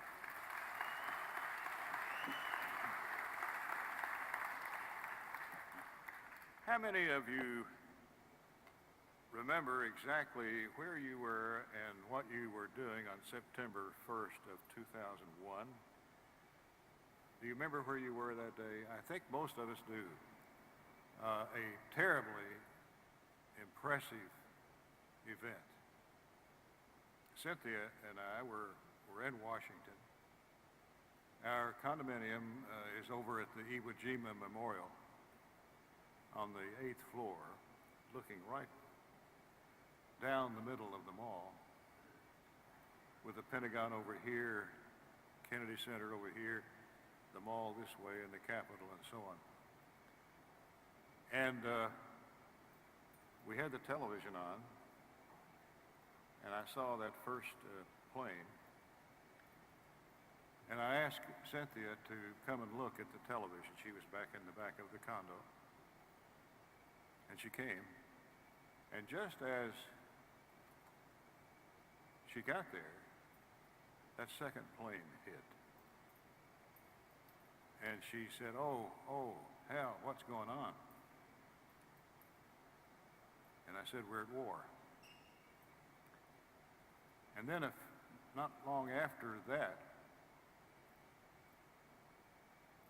came the plane that hit the Pentagon. We didn't know at the time it was a plane. I thought it was a bomb. But we went out on the patio on the 8th floor looking right down at the Pentagon. And there was that ugly black mushroom cloud over the Pentagon. From what I thought was a bomb, it turned out, of course, it was a plane, another plane. But that was a tearing, critical, ugly event. Before the events of 9/11 ended, our next speaker had to immediately start thinking about the days that follow, including the mobilization of our military force. Major General Vinnie Bowles, now retired, served in a variety of assignments over a 33-year career, to include command at every possible level and a number of combat deployments. His final Army assignment was Assistant Deputy Chief of Staff, G4, on the Army staff in the Pentagon, where he oversaw logistics operations and readiness for the 1.1 million soldier force, including surges into Iraq and Afghanistan. He was the logistics man, the supplier of our forces in Afghanistan and Iraq. If anyone's leadership has been battle-tested, it is our next speaker. And we need to hear his message today because I consider everyone in this room a leader in Eastern Kentucky. And I'm hoping we can learn something from the general that will help us take our next steps. And this wouldn't have been possible without our keynote sponsor, Appalachian Wireless. Thanks for helping bring a keynote speaker to Pikeville. Please join me giving a warm Eastern Kentucky welcome to Major General Vinnie Bowles.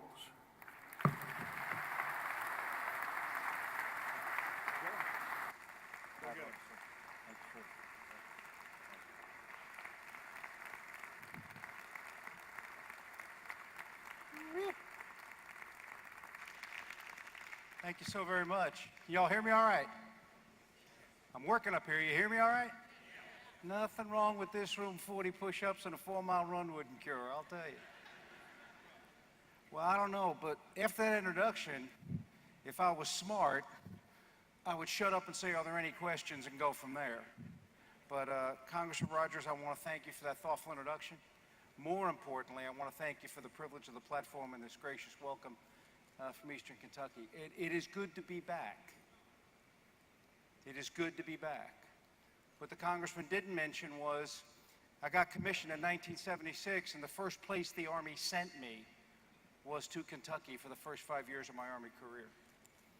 And as I was driving back here yesterday, I was struck by the number of funeral details I had to come and do in Eastern Kentucky, and the fact that this is such a special place for our nation. So it's just a gracious welcome you've given me, and it's just such a joy to be here. Thank you all so very, very much. Now, let's get to work. In about 2 minutes, I have to answer 3 critical questions that every audience has when a speaker is standing up in front of them. The 3 questions are, who's this person? What's this person going to talk about? And why should I care? Well, the Congressman's handled who I am.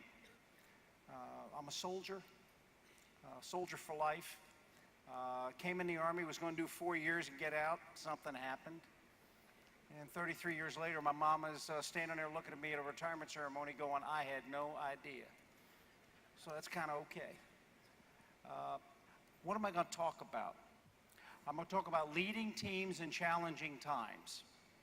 And I'm going to talk about the lessons that the national treasures called soldiers that you entrusted to me taught me in those 33 years.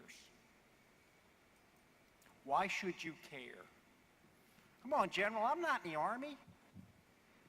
I'm not in a formation after this is over. I'm just a little office. 4 or 5 people are trying to get something done in Eastern Kentucky. The Army's not relevant to what I'm doing. So why should I care? You should care because leadership is the secret sauce. Leadership is the difference between a task being done okay and a task being done really well. And I saw it time and time again in the service. I'd see a unit getting ready to go on an operation, and we'd give them everything they needed. They needed 100 people, we gave them 105. They needed $110, we gave them 150. They needed 5 training days, we gave them 20. Whatever resource they needed, we gave them. They gave them the newest equipment, everything. And if they were not well led, none of that mattered. They failed. I'd see other units, they needed 100 folks, they had 70. They needed 10 training days, we looked at them and said, 4 is the best we got. But for some reason, if you needed it on Friday, they gave it to you on Wednesday and said, is there anything else I can do for you? And the difference in those 2 units was leadership. So we're going to talk about that today and how you lead folks in tough times. Does that work for you? I'm working up here. Does that work for you? All right. Here's SOAR's mission: to expand job creation, enhance regional opportunity, innovation, identity, improve the quality of life, and support all those working to achieve those goals in Appalachian Kentucky. Now, who could argue with that? Nobody. So how come it's hard? It's hard because you got to do it in challenging times. You got to do it when the heat's high, the outcome's uncertain, and the pressure's on.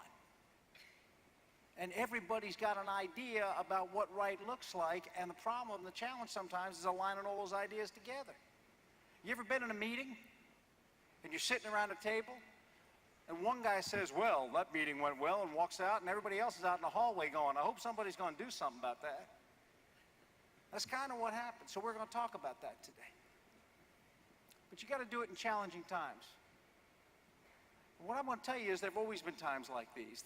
That is not my younger brother. June 1976, I'd been commissioned 3 weeks in the United States Army. The only thing I knew how to do was stand in front of that sign and put on a uniform. That was about it. I was clueless. I couldn't have poured water out of a boot if you printed tip on the heel. I had no idea. I joined the Army for the simplest of reasons. Everybody looks at me now and says, wow, you're 2-star general. You had a plan. I did not have, yeah, I had a plan. Here was my plan. My father was an Irish immigrant from County Sligo, Ireland, and so was my mother. They came to America. They both had 8th grade educations in 1949. They looked around and they figured out if they want to make something of themselves. You all familiar with the TV show Flip This House? Yeah, my father was into Flip This Bar and Restaurant in New York City. And he was flipping places. His hiring philosophy, I was the oldest of 4 boys, his hiring philosophy was, I'd rather breed my help than hire it. You got the idea, okay? And I remember I was 16 years old and I was mopping the floor at the bar on 39th Street between 5th and 6th Avenues. And my father leans across the bar, 16 years old, he looks at me and says, "You better do a good job there, Vincent. This is all gonna be yours someday." And I remember reaching down to squeeze that mop head, and I said to myself, Jesus, Mary, and sweet St. Joseph, I got to get plan B. The Army was my plan B. I joined the Army not because what I wanted to do, because I knew what I didn't want to do. And people see me working hard in the Army, they'd go, "You're working awfully hard." I'd say, because I know what's going to happen if this Army thing doesn't work out. I know where I'm going back to. So what I want to talk to you about is the times I've seen from 1976 when I came in the Army to now. Now, there are a couple of busy charts. Hang with me. I'm a professional. I've done this before. We're going to start in the upper left-hand chart of the chart, upper left-hand corner. We're going to work around clockwise. You with me? Hang with me now. You type A's are going to get ahead of me. Don't do that. All right, let's see if we can do this. I came in the Army in 1976. Iran, up in the upper, Iran was our #1 ally in the Persian Gulf when I came in the United States Army. I went to school in 1976 at Aberdeen Proving Ground, Maryland with Iranian officers in my class. Boy, how things have changed. Gerald Ford was the president, lost re-election to Jimmy Carter. 1976 was also the 200th birthday of the United States of America. And I was in my office at Aberdeen Proving Ground. It was just before the 4th of July weekend, and my sergeant, who'd been in Vietnam 3 different times, looked at me and said, "What are you going to do this weekend, Lieutenant?" I said, "Well, I'm going up to home in New York City, 200th birthday of America, Statue of Liberty, big celebration, that's where I'm going." And that 3-time Vietnam veteran looked at me and said, "You're going to wear your uniform?" I said, "Well, yeah." He said, "Sir, I wouldn't do that. It makes them nervous." Boy, have things changed. Boy, have things changed, but it wasn't always that way. Left 1976, all of a sudden we had the Iranian hostage crisis. The Pope was Polish and elected in the 1970s, right there. And 1978, Joe B. Hall and Jack Gibbons win the NCAA championship.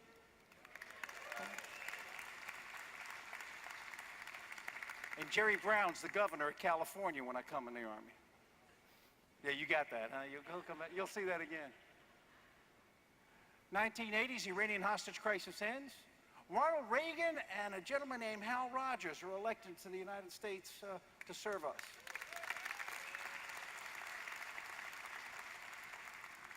That arrow that's going up isn't a good thing. That arrow reflects Captain Bowles looking at Mrs. Bowles and saying, "Honey, this Army thing's a good deal. We should stay in." And she said, "But mortgage rates are 16.5% and you still can't afford a house."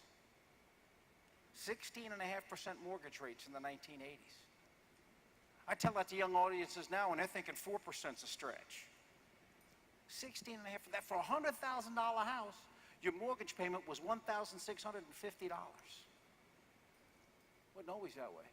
Solidarity rises its head in Poland along with other emerging freedom movements.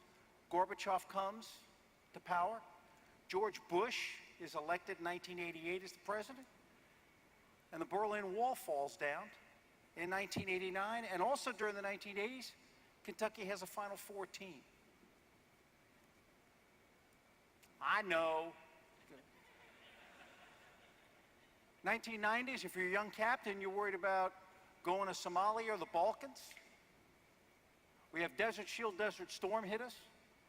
The 91% under George Bush, I want to make sure you understand that. In June of 1991, when Desert Shield, Desert Storm ended, George Bush's approval rating was 91%. 91%. Wow. 17 months later, he loses re-election to a combination of Bill Clinton and Ross Perot. How fast things fall. When Bill Clinton gets inaugurated in January 1993, there are 100 sites on the World Wide Web. I'd tell you how many there are now, but it'd change by the time I finish the sentence. The economy booms in the 1990s. I put that Microsoft symbol down in the bottom corner because in 1997, there's a guy named Nathan Myhrvold. That name doesn't mean much to you. Let me tell you what he does. In 1997, he's the Chief Technology Officer for Microsoft. Yeah, you're paying attention now. He's a pretty powerful dude, isn't he? I mean, you go to a tech geek conference and Nathan's talking, you want a seat. You want to listen to what Nathan's saying where the future's going. And in 1997, Nathan said, I can predict the future. And he looked at the Microsoft board of directors and he said, I've checked and I've got it. Apple is already dead. I want to ask Nathan how his iZoom's working right about now. Also in the 1990s, 1996, 1998, under Rick Pitino and Tubby Smith, Kentucky brings 2 national championships.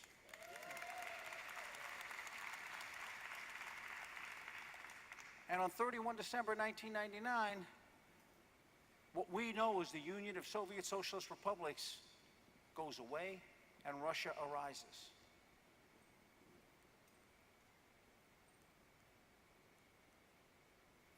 Y2K. I don't know what you were doing on 31 December 1999, but here's what I was doing. I was sitting in an operations center in the Pentagon at 15 minutes before midnight, and I'm watching that clock tick. And to say people were nervous was an understatement. It was pretty high intensity, high pressure.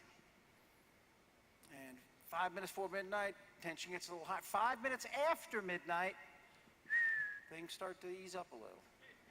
Because we're checking, y'all think it's funny, but we're checking things like, are our missiles still where they're supposed to be?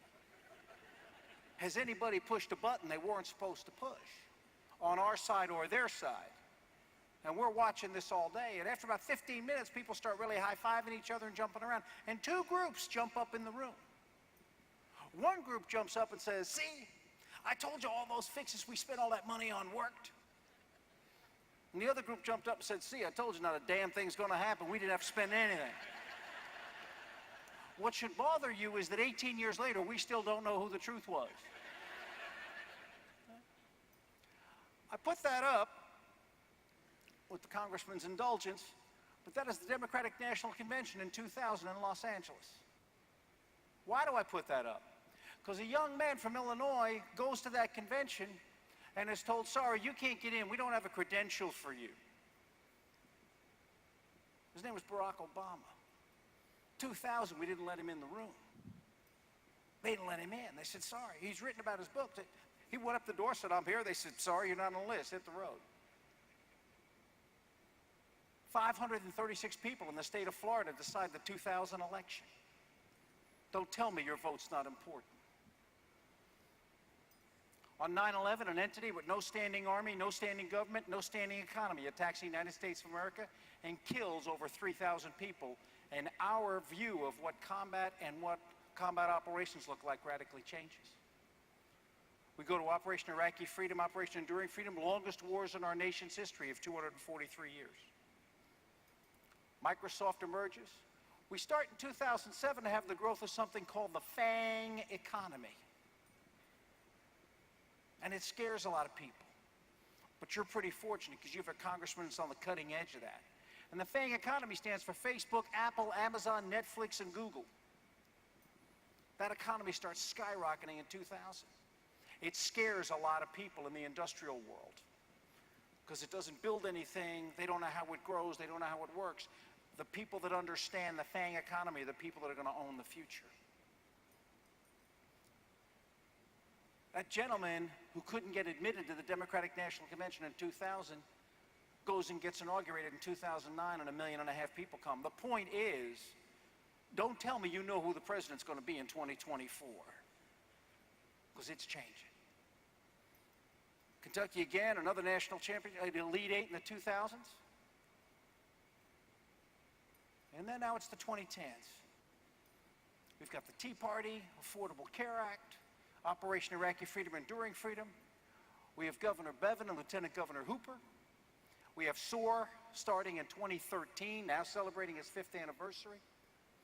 We still have Operation Iraqi Freedom. Now we have ISIS to worry about.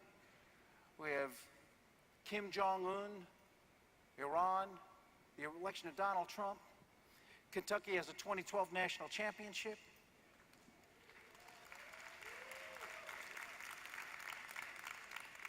And Jerry Brown's the governor of California.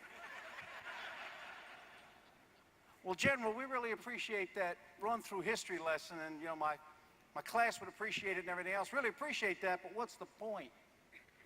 I mean, we're about SOAR. We're about getting things done. We're about, shaping our Appalachian region. What's this history thing got to do with all that? Here's my point. It's hard to predict the future, isn't it? If you'd have told that young man in 1976, here's what the future looks like for you. The Pope's going to be Polish, the Berlin Wall's going to fall down, you're going to go to war, but it's going to be in Iraq, and one of our worst enemies by the time you make general is going to be Iran, and you're going to have to spend a lot of time worrying about that, I would have sent you for your analysis someplace. But that all happened. You can't predict the future. But I see organizations as I go around the country and speak and consult. I see individuals and leaders as I go around the world and consult. They are paralyzed to do anything, and when I ask them why, they say, because I don't know what the future holds. Nobody knows what the future holds. The leadership challenge is not to predict the future. The leadership challenge is to build an organization that can handle the future when it breaks upon you. Because in tough times, people look to leaders. It's easy to lead. When it's 70 degrees out, you got 3 email messages in your inbox, and the only challenge you got is your financial officer's running up and down the hallway going, I don't know what to do with all this cash. Life is pretty simple. Leadership's pretty simple, and don't screw it up, your leadership model, and. But well, as I said, when the heat's high, the pressure's on, and the outcome's uncertain, that's when people turn to leaders. That's why you need to turn to each other.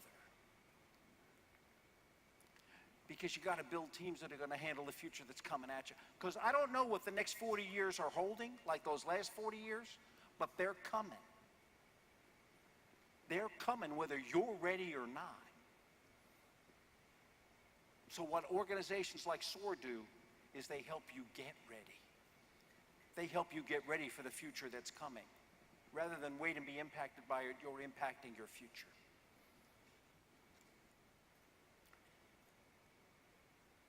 Two things get in the way of good leadership. Two things I found get in the way of good leadership. First, management doesn't equal leadership. People forget that. I see a lot of people that are great managers, they couldn't lead anybody anywhere. Management is a clipboard and a task list. Management stuff you gotta do. I gotta do this, I gotta do this, I gotta do this, I gotta do this. That's all it is, a clipboard and a task list. There's a lot of people that are good at that. Management is directive. Leadership is connective. How do you connect with folks? Leadership is how you get that stuff done. Leadership is the approach you bring to problems. Leadership is the approach you bring to people. I ask leaders when I'm consulting with them or coaching, I say, what type of leader are you? And they go, I'm a democratic leader, I'm a dictatorial leader, I'm a whatever. And they say, what do you mean? I say, well, I got one question for you. Are you a here I am leader? Or are you a there you are leader? Here I am leaders, it's all about who? What about me? How am I looking? There you are leaders, it's about those and the folks you lead. Those are the people that are connecting. So I don't know what the future's bringing, but I know the answer to the future's right here in this room. It's what you'll do, and it's what you'll do together. The other reason leadership gets a challenge is we tend to think about leadership in terms of what works for me. How I like to be led, how I like to work, how I like to get things done. And when you're leading folks, you got to think about what works for them. It was interesting, when I started speaking to corporate and association audiences about 10 years ago, I'd go around and there'd be a Q&A session, somebody put their hand up. And the question goes something like this: General, I got this problem. Usually a baby boomer, older. So what's the problem? He said, I got these millennials working for me. They ain't getting it. They're all techie and understand. I don't get it. So we talk about that a little bit. I give them a couple thoughts and advice, because one of the good things about the Army is I work with them every day. Well, now I'm speaking to corporate association audiences, the hands are going up. And it's a very well-dressed, polite millennial puts his hand up and says, General, can you give me a hand? I said, what is it? He said, well, you're about the age. Yeah, I got these baby boomers working for me. He said, they're not getting it. I said, what do you mean? He says, they come in. He said, no, they're good. They're nice enough people. They come in at 7 o'clock. They sit at their desk. They bring their lunch. They eat lunch at their desk. They work all day till 5 o'clock, but they don't get anything done. They're slow. You give them technology and they don't get it done. They don't get it. Takes a long time. Do you have any advice here? And I said, yeah. And now it's very interesting to watch. Millennials are getting to the age now where they're having children. And it's very interesting to watch. There were no controls, very few controls over millennials and technology, were there? They just used tech whenever they wanted to. Watch a millennial and their children in technology. I walked into one of their homes and there was a basket there. I said, what's that for? That's where the tech stuff goes when you come in the house. You don't bring it to the dinner table. You don't bring it to the family room. We don't have one of these situations where we're all in the same house and you're texting me a note. So it's kind of interesting. So every generation changes. Folks say millennials are different. And I tell baby boomers go, millennials are different. I go, shut up. You a millennial too. They go, no, I wasn't. I said, yeah, ask your parents. My mom and dad, 1965, lying in bed looking at each other saying, we have failed. He stays on the phone all day and he likes the Rolling Stones instead of Perry Como. Where'd we go wrong? Perry Como, you can look it up. But we tend to think about leadership in terms of what works for us. Step back for a second, look at who's working with you, what works for them. What connects with them? What butters their biscuit? Work from their perspective. Now, it's a busy chart. Stick with me. I've done this before. Every organization I have ever been in 33 years in the service, and now 10 years in the corporate sector, every single organization I've been around, big or small, falls into 3 groupings. Every organization. How many each group? Kind of up to you. But here are the 3 groups.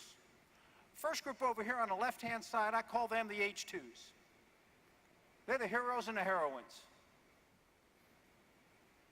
They come early. They stay late. They're the people, if you ask them 2 questions, they give you 5 answers. And you say, how come? They say, because you're going to need to know these other 3 things. They're the kind of people when you're on the phone and they're walking by at the end of the day and they're walking out the door, they hear you talking about something they're working on, they stop what they're doing, execute an about face, put their briefcase down, pick up their folder, and when you hang up the phone, they're going, what do you need? They're the kind of people when they're at your door saying, you got a minute? You got a minute. You been around folks like that? Yeah. If you're in this room, you probably are folks like that. They got their sleeves up, they just figure stuff out. Let me break this to you gently. It's in their DNA. Your leadership probably had very little to do with them being that way. Your leadership challenge with those folks is don't get in their way and help them, because they tend to be good candidates for burnout. Because they think coming to you for help is an admission of weakness and they don't want to bother you. So they just keep working it. And the first couple of times you say, you need any help with that, what do they say?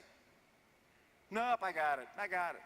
Hang in there. About the 4th time you come by, they'll look and go, well, if you could, and then you can fix something for them. That's about all you got to do with those folks. They're just great. The other thing you got to worry about is someone's going to try to steal them. So you got to worry about those folks. They're your H2s, heroes and heroines. I'm going to take you to the far right-hand side. That is not an approved military acronym at the top.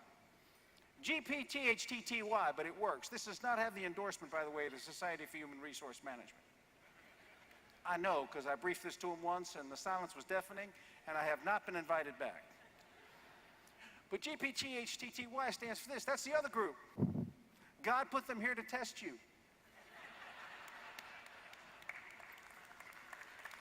Oh, you know those folks, yeah. They're the folks who can tell you why it's too expensive, too hard, it wasn't my job. They, whoever they did this, I didn't do this. And it's too expensive, and they're the people who will go to their, if you want to get them excited, and at 5 o'clock workday ends, go to their cubicle at 4:53 and start a conversation. That's the most excited you're going to get them all day. Let me break this to you gently. Your leadership style had very little to do with them being that way. It's in their DNA. Somehow on their life journey, they got wired that way. A mom, a dad, a coach, a teacher, a first boss, whatever. They just got wired to be that way. Doing the minimum is what they're comfortable doing. That's just kind of the way they are. And you could talk for a year and a day. Have you ever talked to bosses and they go, I'm spending 50% of my time with the bottom 10% of my people? You ever heard that? They like it. They like being in an organization where they get the boss's attention all the time. You ain't going to change them much either. Your leadership challenge with them is make sure they're not sucking up your time, because they're not changing. And people say, well, you don't understand how that works. I was in the Army for 33 years. Give me a break. I know how our bureaucracy works. The deal you got to do with those folks, you got to be objective, ruthlessly objective. I need this on Wednesday at 2 o'clock. Guaranteed. Wednesday at 1:59, they will say, I got a problem. No, now you got two problems. It's not done and me. And you just got to fix it. Be ruthless with them. That's it. And the reason I want you to be ruthless with them and not spend a lot of time with these folks is that group in the middle. That group in the middle is a question mark. They're making up their mind. They haven't decided which side they're on yet. My advice to you as a leader is don't spend your time on the right-hand side. Find those folks in the middle. Where do I find those folks in the middle, General? The folks on the left-hand side know who they are, because they use them to get their work done. Watch the new hires. Watch the folks who come in who are new. Spend a lot of time with them. Ask them 2 questions. All you got to do, I have leaders all the time say, well, I want to know how I'm doing. So I'm going to go around and ask everybody, how am I doing? Don't do that. Don't ask people how you're doing. Don't. There's 2 reasons you shouldn't do it. First, they think you should know. You laughing, but I'm serious. They think you should know. Second, that's a pretty nerve-wracking question, isn't it? How am I doing? What's the right answer? What kind of a day is he having? I'm not sure. Well, oh, great, boss. Oh, you're great, chief. Love you. When they walk away, tell their wife that night, you wouldn't believe what happened to me at work today. Instead, ask 2 questions if you want to know how you're doing. Only 2 questions you got to ask if you want to know how you're doing. And you can do this in SOAR. Walk up to people and ask 2 questions. 1, what are you working on and how's it going? That's all you got to do. If they can tell you what they're working on and they can tell you how it's going, you've learned a lot about your organization. Because if they can't tell you what they're working on and they can't tell you how it's going, that's going to tell you something about your leadership style. Spend your time with those folks in the middle. My question to you is, which way do you as a leader make it easier? Do you make it easier for those folks in the middle to slide to the GPT, HTTY team? Or do you make them easier to slide to H2s? Whichever way you make easy is the way they're going to go. Fair enough? I'm working up here. Yeah, fake it till you feel it. You'll be all right. I want to focus on a couple of critical leadership areas that I find are critical with teams. I call these FARs. It's my acronym. I've used it. I had a boss that used it. I've had it for as long as I've been in the Army. It stands for flat ass rules. That's it. These are ground rules. What does that mean? It means these work if it's day or if it's night, if it's hot, if it's cold, if you're tired or not tired, if the enemy's coming right now or the enemy's coming in 2 hours. It doesn't matter. These things stand the test of time and work. And I'd advise, if you're thinking about where your leadership challenges are, start here. First, remember one thing in leadership. Activity does not equal achievement. Activity does not equal achievement. I don't care what you're busy at. I care about what you're accomplishing. So if you get people come up to you and go, I'm busy. I'm busy. Say, what'd you accomplish today? Let me get back to you on that. No, go away. Don't mistake activity for achievement. Don't worry about your folks being busy. Worry about what your folks, and worry about what you're doing to get in the way of accomplishing things. there was a cardinal, the Archbishop of New York, I'm a New Yorker, Cardinal Archbishop of New York, Francis O'Connor. And Archbishop O'Connor, before he became the Archbishop of New York, he was a Navy chaplain for 33 years. And he was asked once, a reporter asked him once a question after he was the cardinal, said, what do you pray for? And the cardinal, of course, gave the usual answers at the beginning. Well, I pray for world peace, and I pray for things to do well and everything else. And the reporter pushed a little bit, said, no. What do you pray for yourself? Not all that other stuff. What do you pray for? And he said, well, I got a little prayer on my shaving mirror every morning that I've had since I was in the Navy, and I say that prayer every day. Lord, don't let me get in the way of somebody trying to do the right thing. Don't let me get in the way of somebody trying to do the right thing. As a leader, don't let activity equal achievement. Don't focus on activity, focus on achievement, and ask yourself as a leader, if they're not achieving something, what am I doing that's getting in the way? Back to the previous chart, am I making it easier or am I making it hard? Second, the answer is at the intersecting points. You will find people that are working their piece, they're probably doing a pretty good job working their piece of the puzzle.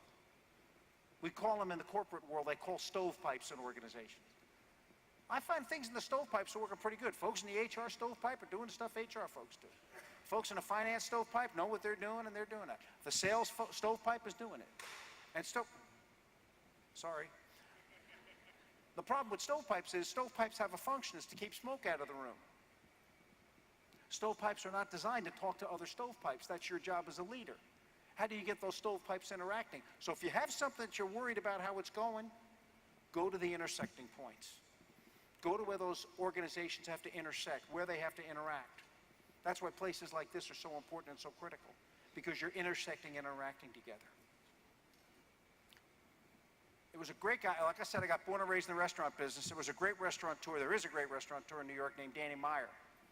And he was asked once what was his secret to leadership and leading these great restaurants he had.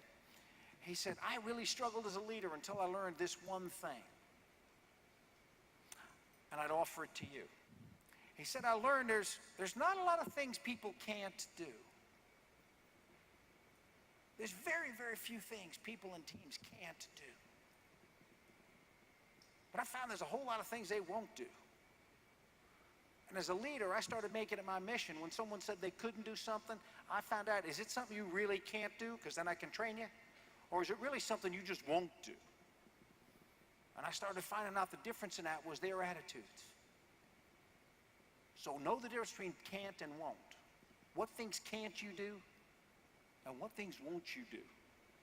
And if somebody looks at you and says they can't do something, before you accept that, say, tell me more. I find I ask because 5 times. I can't do that. Because? Well, it's hard.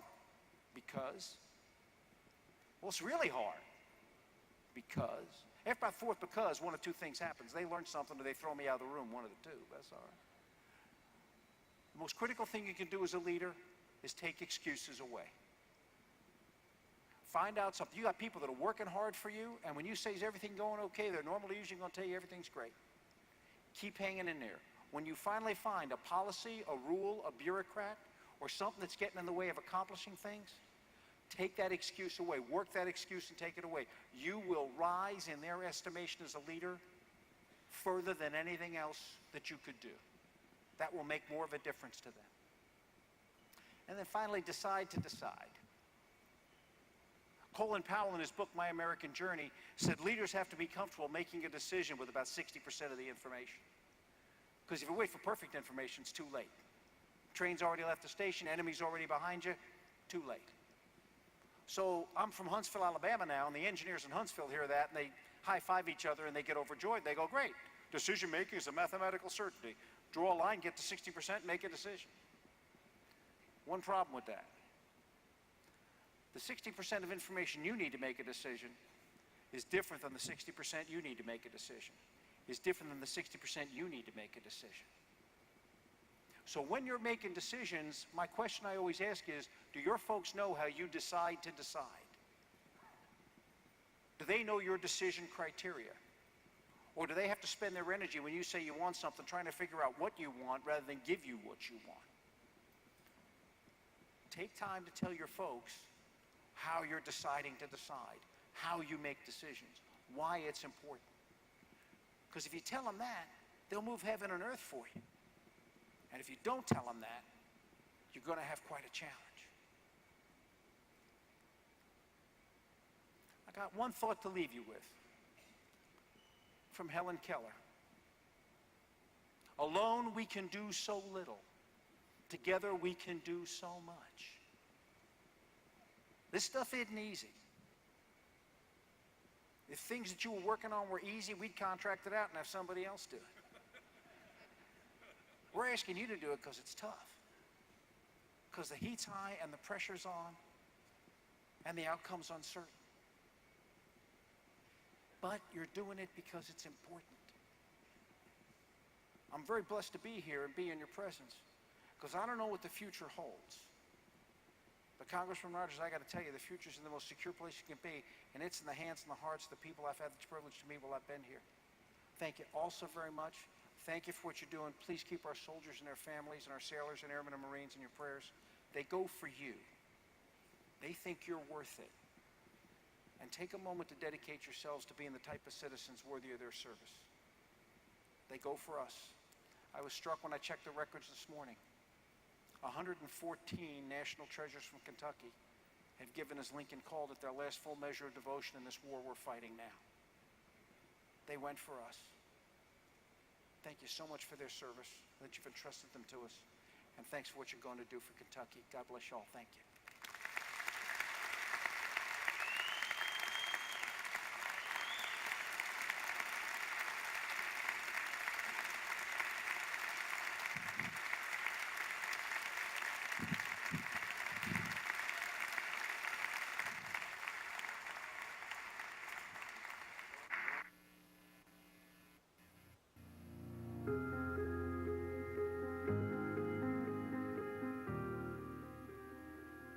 I'm on the second floor, office, right next to the post office, and I've got windows all around me, and I can see downtown great.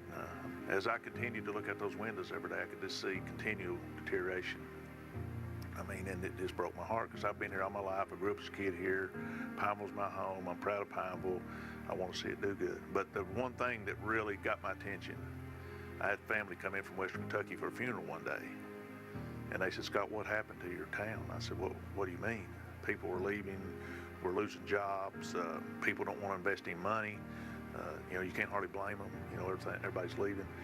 And it just, that statement never left me. And as I would sit on that second floor and I'd look out that window, and it just seemed like every week, every month, it got worse. And I just kind of made up my mind, for people to buy in this, we have to personally, what skin in the game are we going to put in it?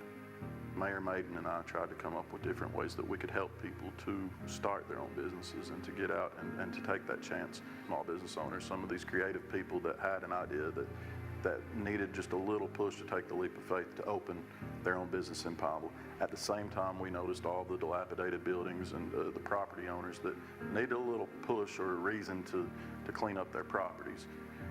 We developed the Pikeville's incentive package. The incentive package ties in a whole group of people and organizations in Eastern Kentucky that have a vested interest in the growth of downtown Pikeville. The Small Business Development Center at Southeast Community College is the first step in the incentive package process, and then they can present that to several different lenders in the area. There are several small banks and financial institutions that have provided great interest rates. Pikeville Utility Commission offers them 90 days of water services. They install taps. POF Carting is our garbage contractor, and they provide roll-off dumpsters and have provided garbage services for the first 90 days during construction as well for the property owners. We, the Pikeville City Council, passed a tax moratorium. The tax moratorium freezes the property rate for 5 years for the property owner. So there's properties that have been bought that are valued at $40,000, and then once the remodel is finished, the property is valued, well into six figures. It will be taxed at that $40,000 for 5 years. All of the resources are here in Eastern Kentucky. Sometimes it's just pointing the people in the right direction. I guess the easiest way to start is why we're doing what we're doing, and that's because we live here. You know, I've been fortunate to live in bigger cities, grew up in Pikeville, but kind of knew, hey, I enjoy doing this in Lexington, hey, I enjoy doing that in Knoxville. Why can't we do these in Pikeville? So having those experiences in all the different big cities, you kind of develop a vision of how that can be implemented at home. And I'm going to live here the rest of my life. I plan to, so why not? I graduated from law school in 2011, and I came back and I hung a shingle and started my law practice. My wife was a year behind me, so after she graduated, you know, we wanted to bring some retail to the city because there wasn't any. We found the old City Hall building. The building had the historic aesthetics to it. It was, you know, it's a beautiful building, so we wanted to not tear it down and not build up a metal building or something that would not fit within the scheme of the courthouse square. So we kind of we used the layout, and we used every square inch of it to put different businesses in. Ultimately, we moved our law firm here, but we have the cigar shop. It's called Council Chamber Cigars. It's in the Council Chamber room. We have Old City Loft. It's the boutique downstairs, and it's a women's clothing boutique. And we have City Salon. Next to us is Appalachian Massage Therapy.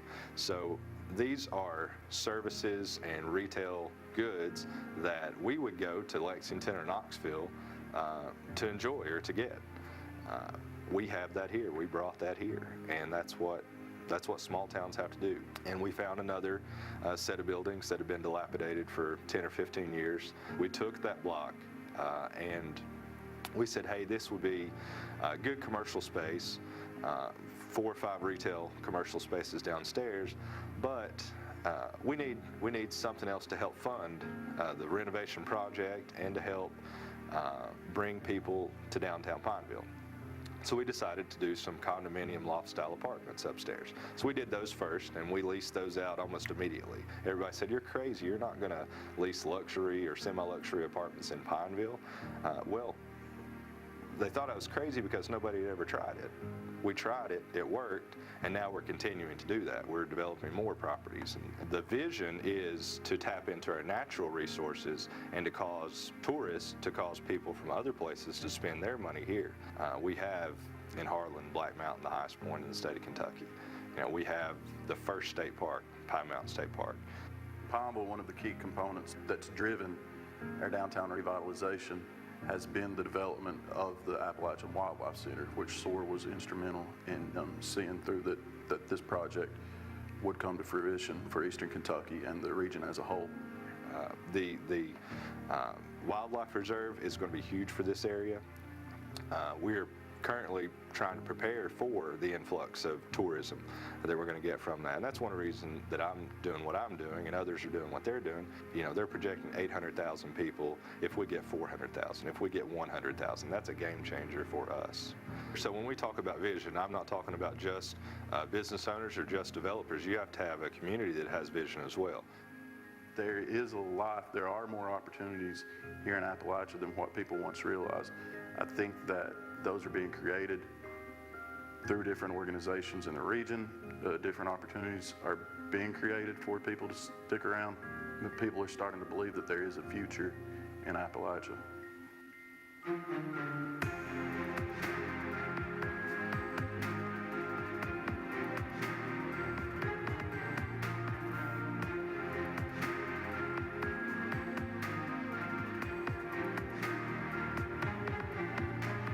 City of Pikeville, they're our top innovation award winner this year. Pikeville Main Street program getting $2,000. Give them another big hand.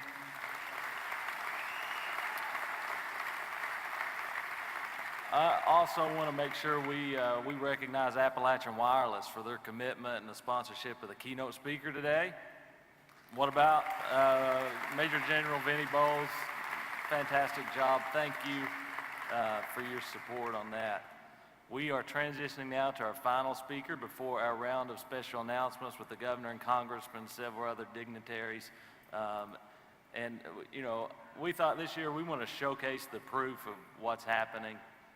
And we thought, what better way than a tanker truck in the center of the arena to show tangible evidence of things that turn from ideas to reality.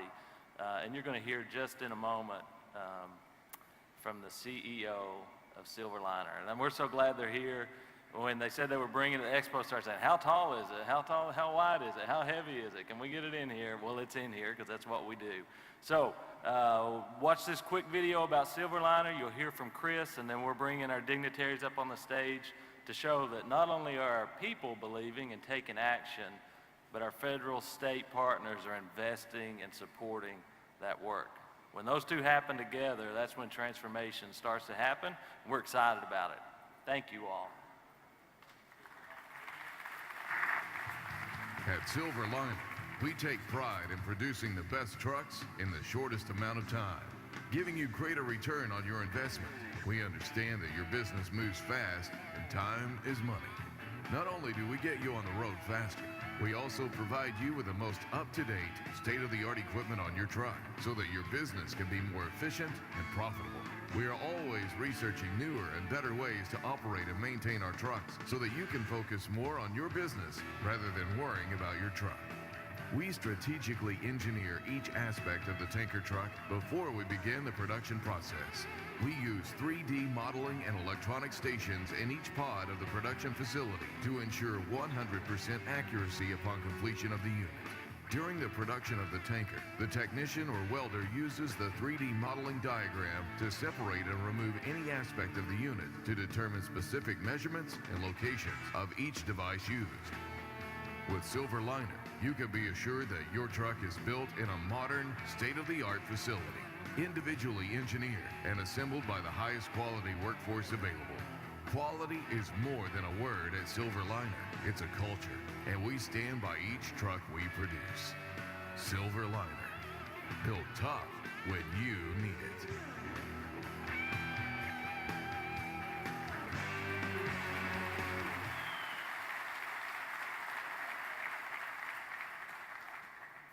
Chris Tomlinson, CEO of Silverliner.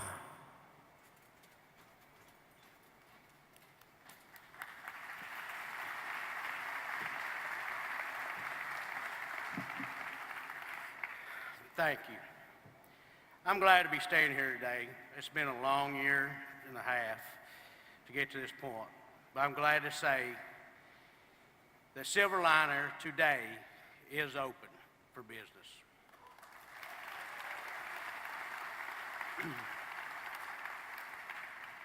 Although we're still a couple of months from having our building completed, we are already building trucks in a temporary facility. One of those trucks is here that you see today. Our sales staff is traveling throughout the Southeast, setting up dealer networks, and by the first of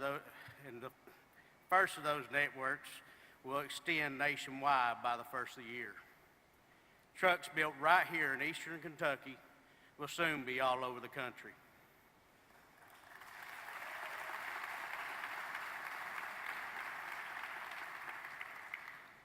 I get asked a lot why I decided to build Silverliner in Eastern Kentucky. My answer is simple. This is the best place to build it. First of all, this is my home. My family has been in business here for 3 generations. There is nowhere else that I can think that I would rather live and raise my children. Then there is a workforce. Over the last 20 years, I have done business over 14 states, worked with many major corporations, employed people in many places, and seen many different workforces. Without exception, the best of those are right here in Eastern Kentucky. Our workers here are second to none. They are skilled in many areas, loyal, hardworking, production-oriented, and willing to go the extra mile. For me, there was no question of where I was going to build this business. From the beginning, I have said that Silverliner will build the best trucks with the best people, and Eastern Kentucky is where we will do that.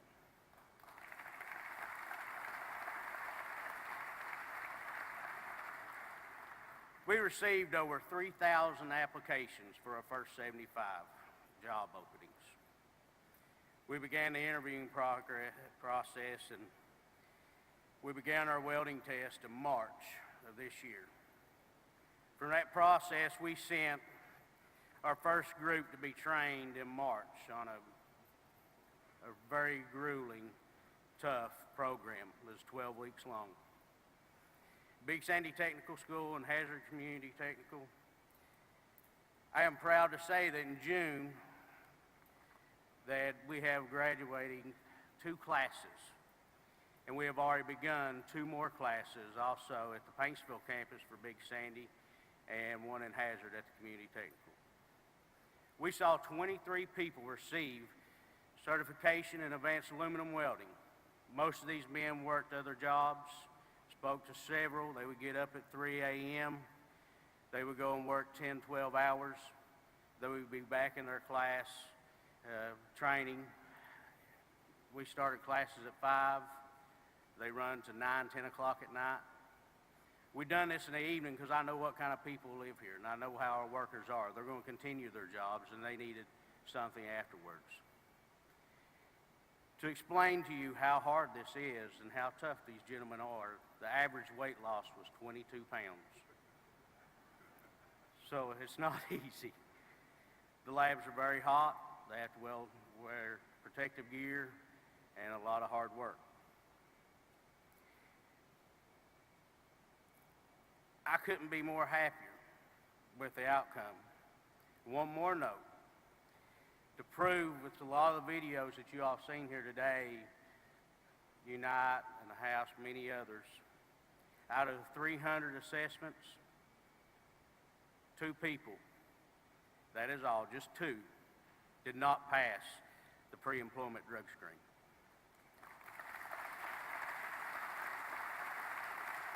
There is success in Eastern Kentucky on that alone.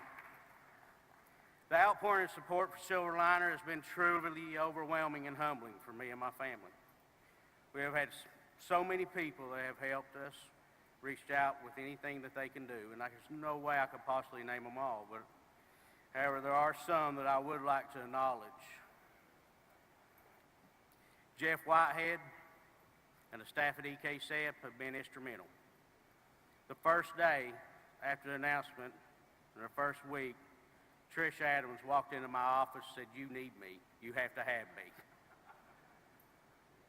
I didn't know that. I thought she was not right, but she was right. Her and her staff are second to none.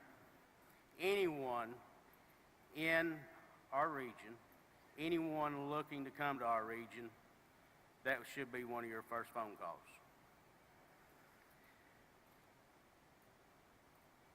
Everyone at Hazard Technical College has been absolutely tremendous. Randy Bowling, I think there's a lot of gentlemen standing back and say he will turn you into one fine individual.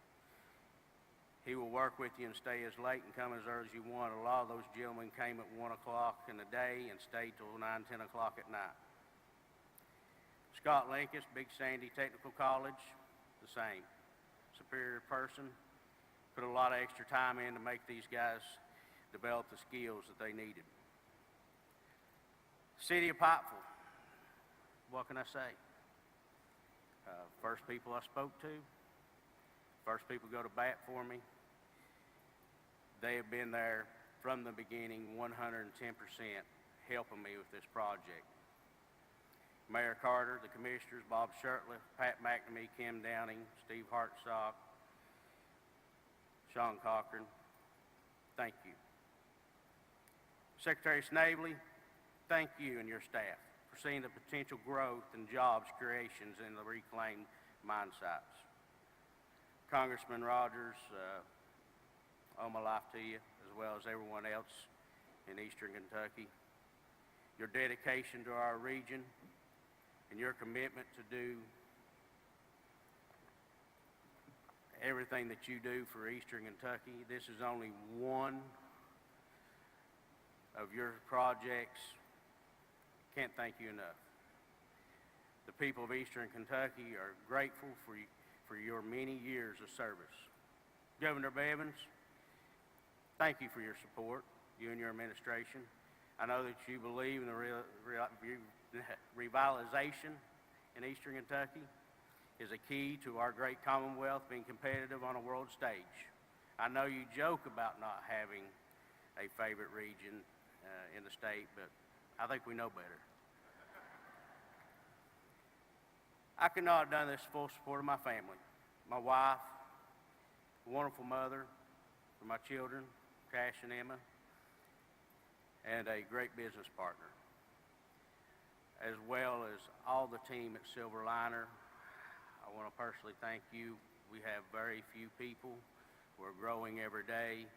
We're in small, tight accommodations for the amount of people that we have, and they do a whole lot of work for such a great few.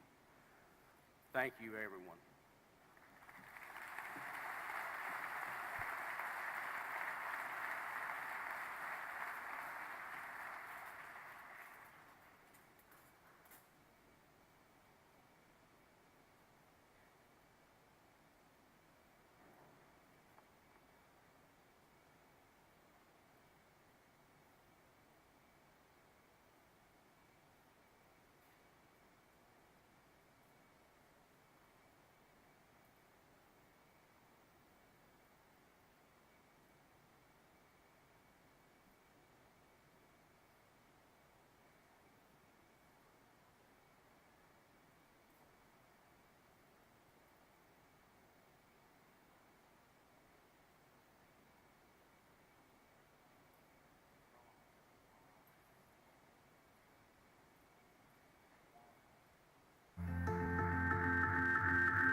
A fund that's been in existence for many years now, the Abandoned Mine Lands Fund, where operators of coal mines would pay into that fund a certain amount of money per ton of coal that they mine.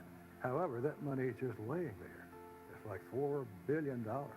I had the idea, and we put it into a bill called Reclaim, to bring more of that money out of the Abandoned Mine Lands Fund for projects not just to reclaim land, but to reclaim land for commercial use. I just earmarked in the funding bill for the federal government for 2016 some $25 million out of the general treasury as a pilot project to demonstrate this idea of reclaiming land for the purpose of creating jobs. Just during our administration, we have utilized $30 million, and we've been using it in a very focused, laser-like, very intentional way. As opposed to spreading it out a mile wide and an inch thick, we're being very focused. The very first project that comes to mind is in Bell County. It's the Elk Wildlife Viewing Center. This is an unbelievable project, 12,000 acres of reclaimed mine land. The second program that comes to mind is the ECOMI program. This is a program where we're retraining thousands of laid-off mine workers and folks out of jobs that aren't there now, but the skills are still there. The third project that comes to mind is the Kentucky Enterprises Industrial Park in Pikeville. This was money that was used to build spec manufacturing sites, and the very first tenant has already signed up, Silver Liner, but they are building custom tanker trucks that are manufactured for use on multiple fronts all over the world. The fourth and final pilot grant project that comes immediately to mind is the East Park Infrastructure and Development Project in Greenup County. And this is a $4 million AML investment into the 1,000-acre business park. Benefits a number of counties: Boyd, Carter, Elliott, Greenup, Lawrence. North to south, we have incredible opportunities before us. What we've tried to do with this program is make investments rather than spending. So we're focused on trying to create jobs, create sustainable enterprises that if we look at this 10 or 20 years down the road, we can be proud of what we did, that the money was well spent and that there was a proven benefit for the economy of the area. As I say, over these last 3 years, 16, 17, and 18, we were able to bring home $80 million to Kentucky to use for these projects, things like this. But it has the effect of causing localities to be thinking about what can we do to improve the economy in our community, our county. And there's money available now through these pilot projects to let them experiment, if you will, and develop their ideas to create better jobs and a better way of life in East Kentucky. I'm grateful to Congressman Rogers, to the AML program itself, and I would have the people of Kentucky know we are being good stewards of these monies, and we are making sure that they are being spent where we will get a great return on our investment. We are Kentucky.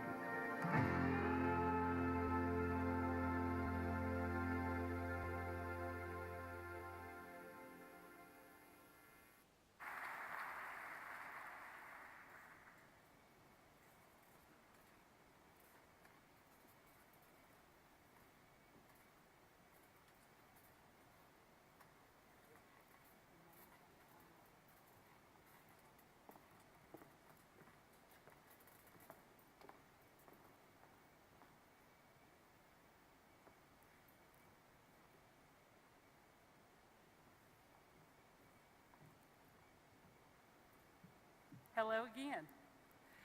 We've come to the portion of the day that is going to be the announcement portion, and if you can see, we have several fine guests with us here on stage, and each of them will be doing presentations that we hope everyone will enjoy. Our first guest is Mr. Tim Thomas. He's co-chair of the Appalachian Regional Commission. He's the 12th person to serve in that role. He works daily to create economic development and opportunities in Appalachia. He has more than 20 years of experience in public infrastructure, workforce training issues, and regulatory issues. He served in Senator McConnell's staff. He served in Governor Fletcher's administration. He has been executive director of the Kentucky Infrastructure Authority. He also has his undergraduate degree from Murray State University and law degree from the University of Louisville. Please join me in giving a warm welcome to Mr. Tim Thomas.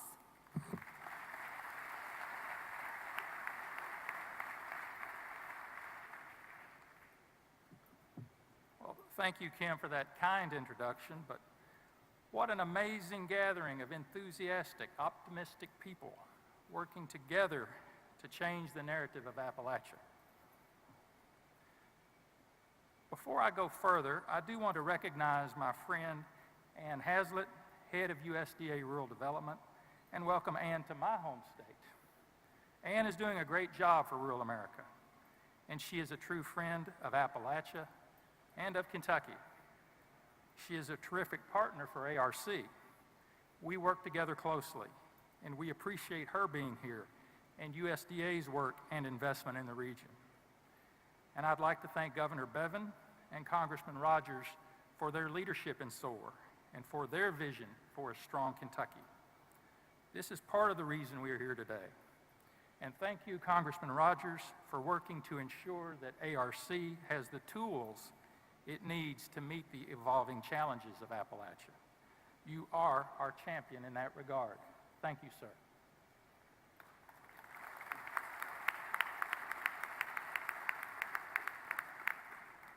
Now, this is my first time at a SOAR Summit. I've been told to expect a conference marked by energy, innovation, and creativity, and I can see why. From my first days as the new federal co-chair of the Appalachian Regional Commission, I heard about SOAR. I heard about how Jared and Josh and the rest of the team took on a never say never philosophy when considering Eastern Kentucky's possibilities. You will be so impressed with them, I heard. They are shining examples of collaboration and innovation, everyone said. So one of my first trips as ARC federal co-chair was to come to Pikeville to visit with Jared and SOAR leadership.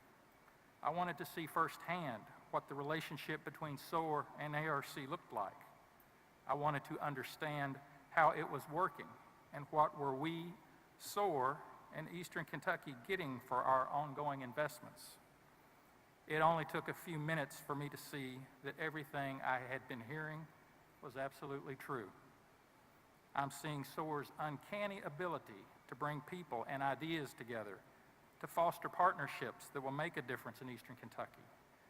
I'm hearing about SOAR's belief that there is a future in Appalachia, and that future is premised on everyone doing their part. So I'm proud of the long-standing and deep relationship between ARC and SOAR as we implement success. That's why today I am pleased to announce that ARC is pledging a $100,000 investment in SOAR's continued good work, which will be used for operational support.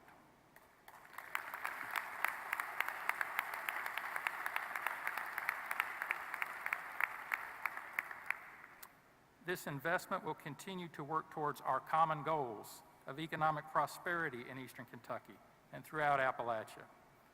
As ARC's new federal co-chair, my 3 top priorities for the Commission are shared by SOAR. First is to continue developing a culture of Appalachian entrepreneurship. There is no good reason that the next world-class entrepreneur can't come from Appalachia, or better yet, from our shared home state of Kentucky. He or she may be here today for all we know, coming up with the next idea to change the world. To support our entrepreneurs, we must be able to provide them with the resources to succeed. That not only includes access to capital, it also means access to people and services that will help them thrive. This has been a common shared theme between SOAR and ARC and will continue. Indeed, we are working on some new resources for Appalachia's entrepreneurs that we plan to release in the next few months. Second is our joint commitment to revitalizing our coal-impacted communities. Eastern Kentucky, as you know, has taken a disproportionate hit as the coal industry evolves. I don't have to tell you how our local economies have been so interwoven with coal. SOAR has been an extraordinary partner in ARC's Power Initiative to diversify our coal-impacted communities. To date, ARC has awarded $94 million through the Power Initiative to help coal-impacted communities in 250 Appalachian counties diversify and grow their economies. These investments are projected to create or retain almost 8,800 jobs, leverage an additional $210 million in investment, and prepare thousands of workers and students with globally competitive skills and opportunities in the region's manufacturing, technology, entrepreneurship, agriculture, and other emerging sectors. With the support of Governor Bevin and Congressman Rogers, coupled with your belief that there is a future in Appalachia, and with the good ideas you have presented us, ARC has been able to invest in a diverse portfolio of economic development projects in Kentucky. This includes the new Kentucky School of Optometry, a few blocks away from here at UPike. This program offers state-of-the-art training on the latest technology to prepare the next generation of medical specialists who will literally be helping our friends and neighbors see better. It includes support for EKSEP to develop a market-ready, skilled tech workforce that is as competitive and well-trained as coders coming from Silicon Valley. It includes support for FAHI's compelling and innovative approach to addiction recovery by focusing on skill development and employment pathways. It includes support to develop the country's biggest elk reserve at the Appalachian Wildlife Center in Corbin, a project poised to propel the state's tourism industry. Now, we will soon be announcing nearly $30 million of additional power investments in the region's coal-impacted communities, each of which will continue to bring new jobs and opportunities. The third priority that I want to talk about hits us on a more personal level. I'm talking about the region's drug epidemic.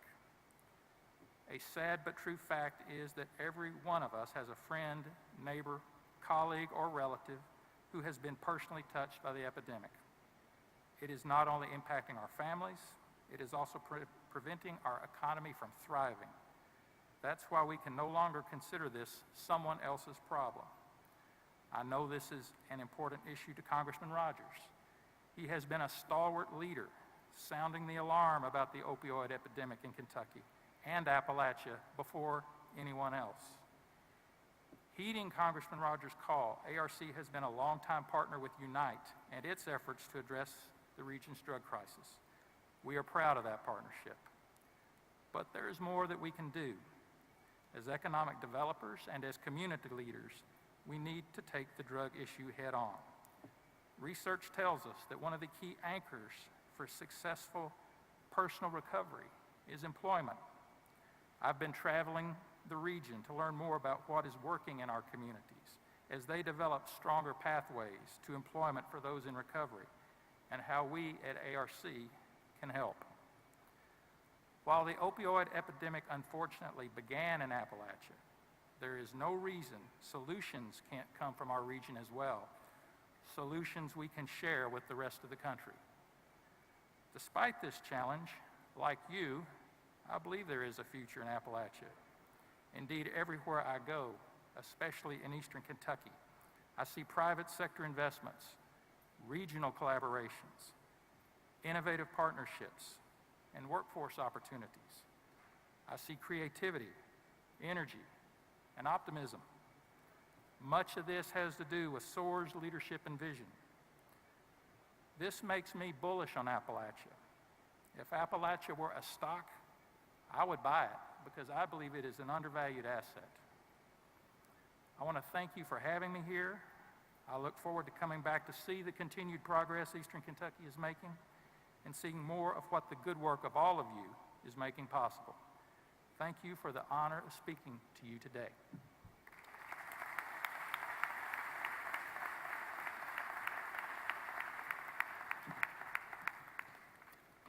Our next guest is someone who really doesn't need an introduction because she's already spoken to us earlier, and that is Ann Hazlitt, who is here speaking for the Secretary for Rural Development.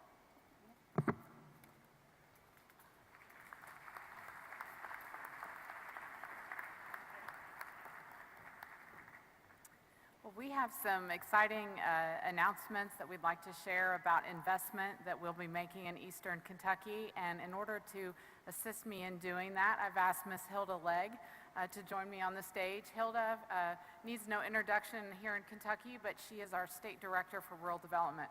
Hilda. Thank you, and we are so excited. Thank you. I am so excited this morning to have my boss, Ann Hazlitt, with us from Washington, D.C. She has been excited to see you guys, and so we would just ask that she and Congressman Rogers come to the center stage to help us announce the applications for fighting opioid misuse in Kentucky. Ladies and gentlemen, Kentucky had received 12 applications. We were second in the nation, only Congressman to California in terms of our awards. I am pleased today to tell you that we are announcing $1,575,590 for Kentucky to fight opiate abuse, and 7 of those 12 are in the SOAR region because of the leadership of Ann Hazlitt. So let's meet those awardees. Pathways, joining me on stage is Dr. Kimberly McClanahan and Shauna Lee Applegate. They are the clinical coordinator for Rowan County, and Dr. McClanahan is the chief executive officer.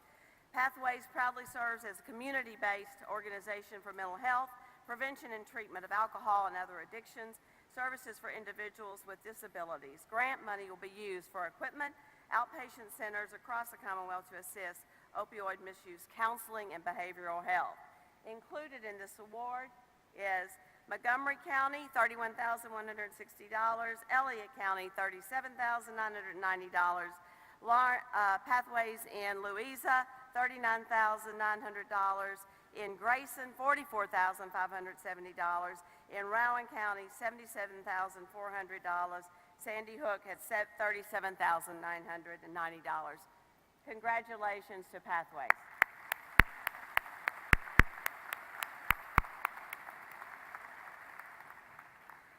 The next award will be to West Care, Kentucky. Joining me on stage is Stephen Wright, the Regional Director for West Care. The grant will be used to purchase equipment, beds, and a vehicle for the Judy Patton Center for Families in Elkhorn City, Kentucky, right here in Pike County. The center will provide professional, licensed, gender-specific programming for women seeking recovery from substance abuse and will provide a safe environment for their children throughout the therapeutic program. What a wonderful project. Congratulations, West Care, and thank you for serving Kentucky. Next to the podium would be Jeff Schote. Jeff Schote is the president of Foothills Academy. Jeff will receive $89,700 grant. Foothills Academy is committed to providing a safe environment for youth, encouraging and promoting values and behavior. At this facility, the ages of the young men are 13 to 18. They'll receive therapeutic services, individual counseling. They are very, very active in drug and alcohol counseling and also along with anger and behavior management. The grant will purchase vehicles and welding equipment to provide instruction and job opportunities for these troubled young men. Congratulations, Judge Schote. Fantastic. Next on stage is Mark LaPlum. Mark is the CEO and the founder of Isaiah House. He is receiving a $452,000 grant and $452,000 loan, $150,000 grant. They focus on a holistic approach for the clients in the addiction recovery process, the clients and the families. This rural development investment will be used to purchase equipment, business assets, and the remaining inventory of existing metal business. Then they will take that business and train their recovery clients to learn a trade and help them get a job, Congressman, and that's what we've been talking about. Joining Mark on this presentation is Kevin Horn, the Vice President for Programs, and Mike Cox, the President. Congratulations, Isaiah House.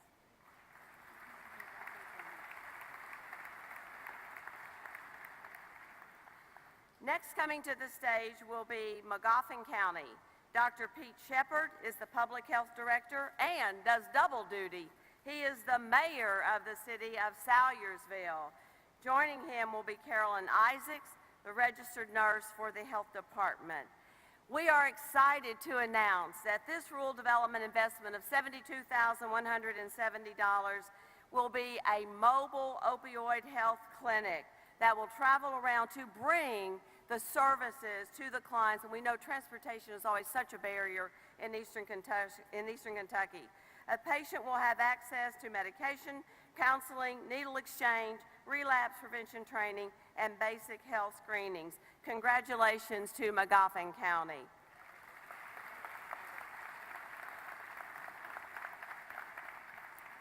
And now we have a very special award. I'm going to ask Mark LaPalme, the Chief Executive Officer and founder again of Isaiah House, and President Mike Cox and Andy Ayers, who is the Vice President of Operations, to once again join Secretary Hazlett and Congressman Rogers. We have heard so many times that transitional housing, a place for folks who are in recovery to go to find a safe place instead of going back to their old habits and their old communities and their own friends, where they can receive continued support. That safe place as they integrate back into a workforce or back into school. So Secretary Hazlett became dogged after our May opioid roundtable here in Berea, Kentucky, about trying to find a partner to help us with our transitional housing goal.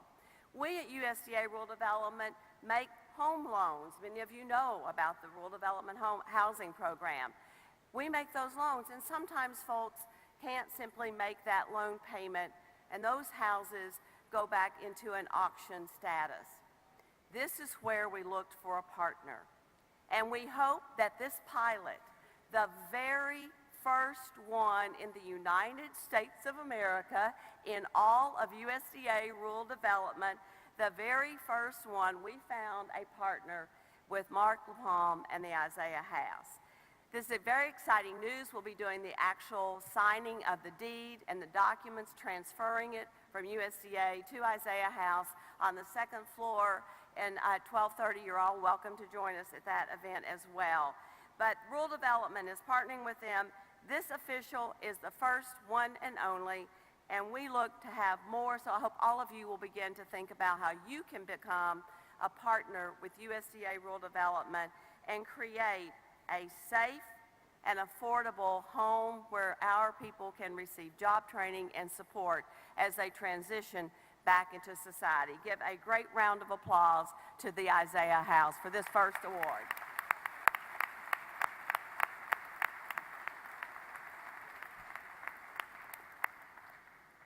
Thank you all, ladies and gentlemen, for your support. USDA Rural Development is here to partner with you in all of the endeavors to grow jobs and create opportunity in our beloved Eastern Kentucky in the SOAR region. Thank you very much.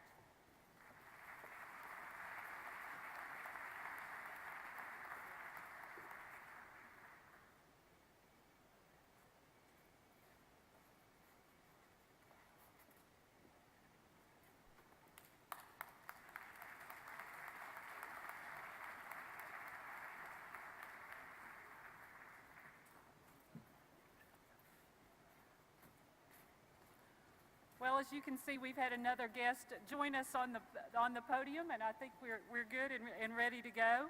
I'm going to turn it back over to Congressman Hal Rogers, who is going to have some very good news for us, and I know he's excited to talk to all of you.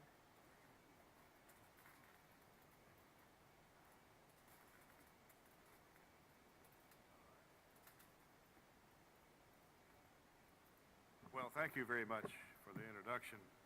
And we are joined on stage by our illustrious leader, the governor. Thank you for coming.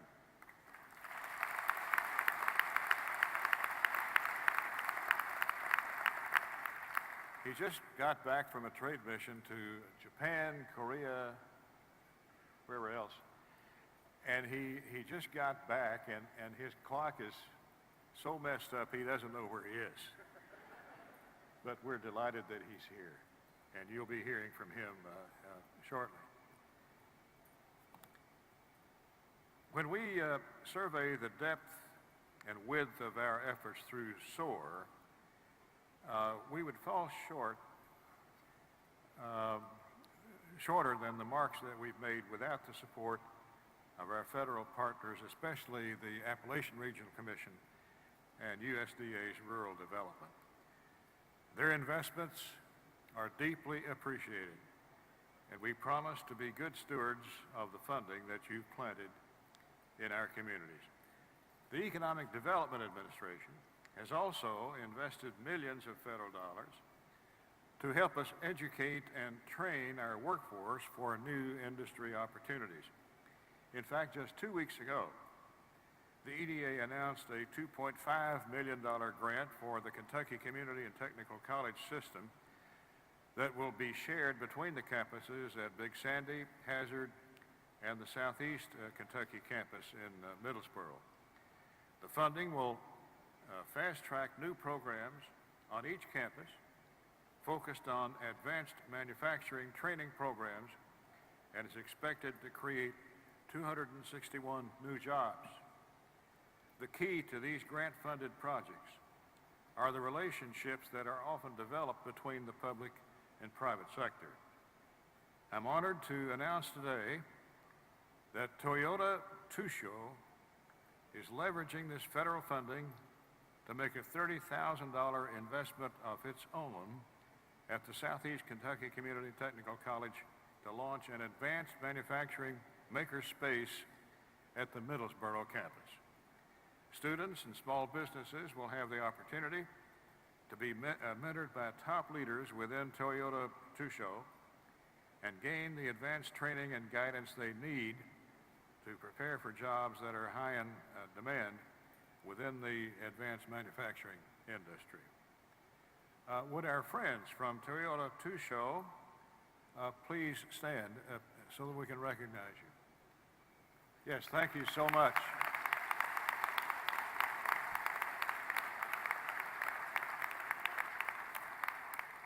George Pierce, Senior Vice President and General Counsel, Matthew Nunn, General Manager. We want to thank you for your great support. Thank you. I'd also like to ask that all the presidents of our community colleges, would you stand and let us recognize you? All the presidents of the community colleges. Yes, sir. Thank you. Thank you. Thank you. I know our student population has been in fluctuation as a ripple effect of the war on coal. We want to applaud your perseverance and your ability to reinvent the way we educate and train our workforce and our future leaders. These community colleges are on the front lines, and they're making a great difference. Several years ago, I received countless visits and phone calls from local leaders concerned about the stark reduction of coal severance funds. And school leaders have pleaded for help as more and more students have been forced to transfer as a result of their parents moving to find work. So 3 years ago, I developed the Abandoned Mine Lands Pilot Grant Program to fast-track federal funding to communities hit hardest by the downturn of the coal industry.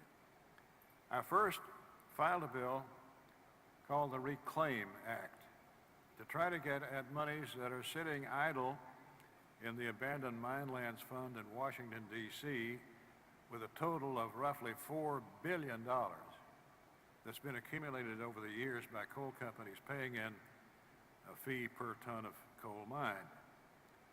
But the fee was not being used. So I filed a bill called Reclaim, which would take $1 billion out of that trust fund to be used to reclaim abandoned mines so long as the property would be used to create jobs, economic development. The Reclaim Act is going to take a long time to pass. So 2 years ago, or 3 years ago, I just earmarked monies in the federal Treasury to fast track that program and give us a test bed to see how the grant program would work. And to date, Eastern Kentucky has been awarded $80 million through that pilot program, with another $30 million in the budget for 2019, waiting for approval, which I think it will be. And I want to commend especially the governor and Secretary Snavely for developing a way for communities to competitively apply for funding from that kitty of money, and for selecting projects that will make the greatest impact across our region. The monies that we earmark goes directly to the state, and they then respond to applications for grants for projects in our region. And they've done a great job, and I want to thank them for doing that great job. And we will be hearing from them shortly. Now, I wonder if they would just join me, both of them, the Secretary and the Governor, would join me at the lectern, because it's hard to hear from those chairs. And I want them to hear. Over a dozen of our counties have already been awarded funding through the AML Pilot Grant Program. Today, we're proud to announce $10.5 million has been awarded for 2 new projects. The first grant is $4.5 million for a major waterline extension project that will serve 100 new residents in Letcher County, as well as the future federal prison that will soon be built at Roxana. The prison will create over 300 good-paying jobs for our region, so the infrastructure work is vital to the construction of that facility. Some of our friends from Letcher County are here today. I think Mark Lewis from the Water District, and Alan Bowman and Stephen Caudle from Bell Engineering. Would you all stand up so we can recognize you? Yes, thank you.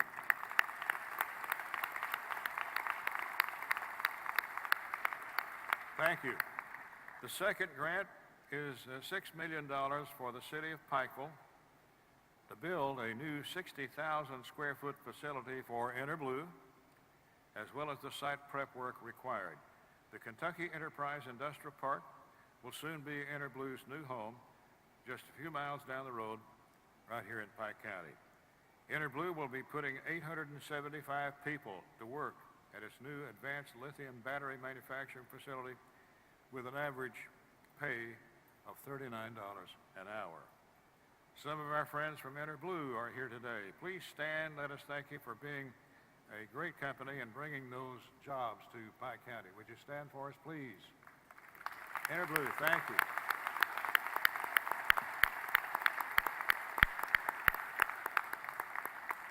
On that same note, Interblue is investing over $400 million in our region. We're grateful to call them our new neighbors, and they're friendly neighbors.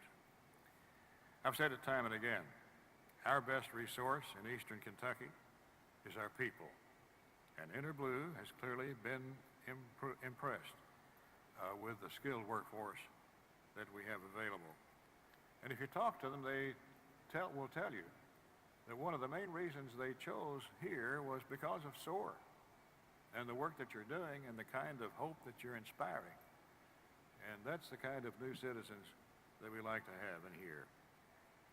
When you examine every person who's been on stage today, it's a testament to the nonpartisan, multi-level partnerships that are required for success. We can't do this with federal or state funding alone. And you can't keep up the enormous challenges at the grassroots level without support. So let me applaud this entire concerted effort to keep up the fight for our hometowns and for a 21st century Appalachia. Our best days are ahead of us.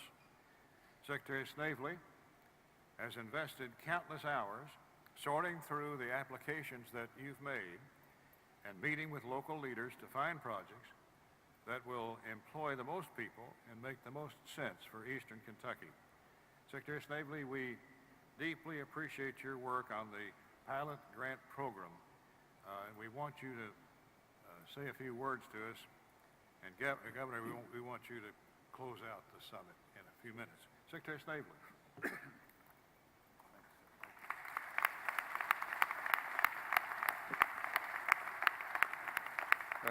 Thank you, Congressman. I need to say first, thank you for providing us this opportunity, and I want to thank the governor who's given us the freedom to be bold and to try to find good projects for the region. But I do need to tell the truth, is that this process that we've undertaken with the AML pilot program involves not only the Energy and Environment Cabinet, it also involves the Tourism Cabinet, it involves the Department for Local Government, and it involves the Economic Development Cabinet. So 4 different state agencies are involved in this cooperating. Apparently that's historic, but we didn't realize that, so we just worked together and we worked with Congressman Rogers' office in trying to find projects that are impactful and, more importantly, transformative in order to diversify the economy of eastern Kentucky. I've been in I'm from Prestonsburg. I've been in the coal industry for 40 years, and that entire time we've always talked about the need to diversify the economy, but we've never been able to do it. And I think that's what we're trying to do now. So thank you very much. Thank you.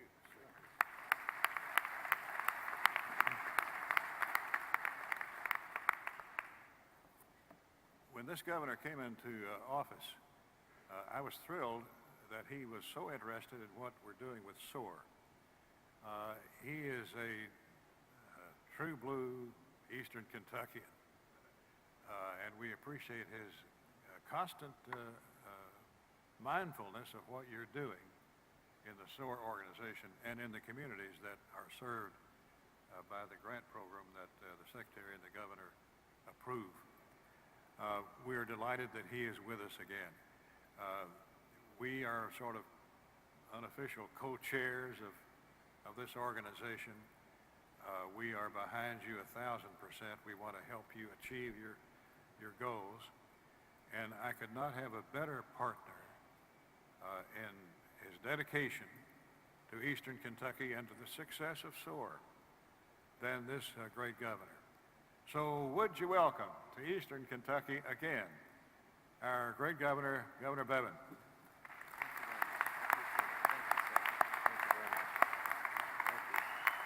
Thank you all. Thank you very much. It is a pleasure to be back here. Thank you. I can't see you, so you can stand up, sit down, check your phones, do whatever you got to do. It's a little bright up here, but thank you for taking the time to be here this morning. What a beautiful morning as the fog began to lift in all the different hollers as you've made your way here from different areas. Just a stunning time of the year and a beautiful place to be. I do want to speak to you for a few moments, and I will do that. But before I do, I want to make an announcement as well. And so in fairness to those that I'm going to ask to join me, let's do that now. If I could ask Senator Brandon Smith, if you could make your way up here, and Chris Fugit, Representative Chris Fugit, if you could make your way up here. And I don't know if Judge Alexander is here from Perry County. If you are, please make your way up here as well. And Jimmy Ray Linden, who is the mayor of Hazard, if you could make your way up here, if you happen to be here, that'd be great. Come up on stage here, and we want to make just another announcement, an example of the kind of thing where good things are happening and continuing to happen. These guys, I do want you to know, both in the Senate and in the House, these people work tirelessly on your behalf. They truly do. They represent you well, not just in name, not just when they're running for office, but when they're in Frankfurt advocating for you, they make things happen.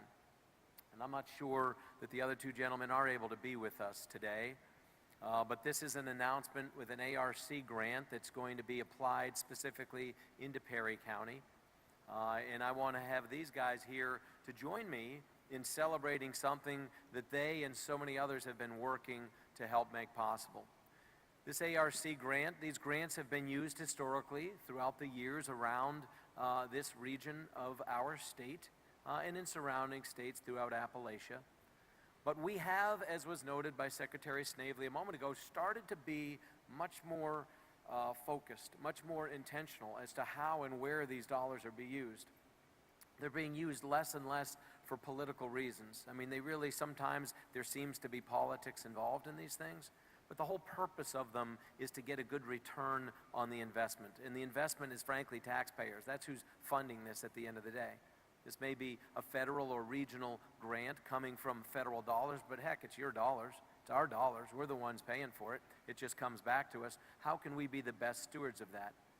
So it gives me great joy to announce the fact that we're going to be investing $1.254 million, so $1,254,000, 320 to be exact, dollars that are going to be invested into Perry County, specifically for the purpose of developing water lines, sanitary sewer lines, gas lines, helping us to produce the kind of infrastructure necessary to develop a 30-acre site at the edge of town, where there's going to be more opportunity for the types of announcements that you've just heard mentioned happening in this community to be happening in that community as well.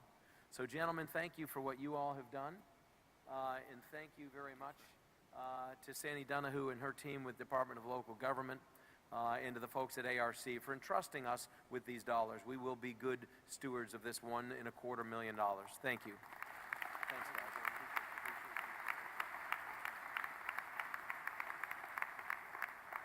I will keep my comments fairly brief because you all have been here, for a bit, and we want a chance to visit some of those that are, bringing exhibits here and talking about the projects that they have going on here. Congressman Rogers made a comment a moment ago about how the future is bright and that things are happening here. Do you feel this? I hope you do. I mean, how many of you truly believe that the best days in Eastern Kentucky are those that are unfolding right before us right now?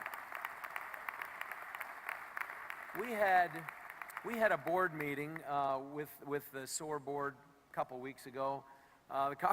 It's a little rough when you get introduced as being the guy who's sitting on the end who doesn't know where he is or what time, and it's kind of thanks for that introduction. But it's kind of true, though. Yesterday morning, I was in Seoul, Korea, doing some media and some business meetings prior to hopping on a flight and coming back. Had a couple as soon as I landed of additional meetings in Louisville.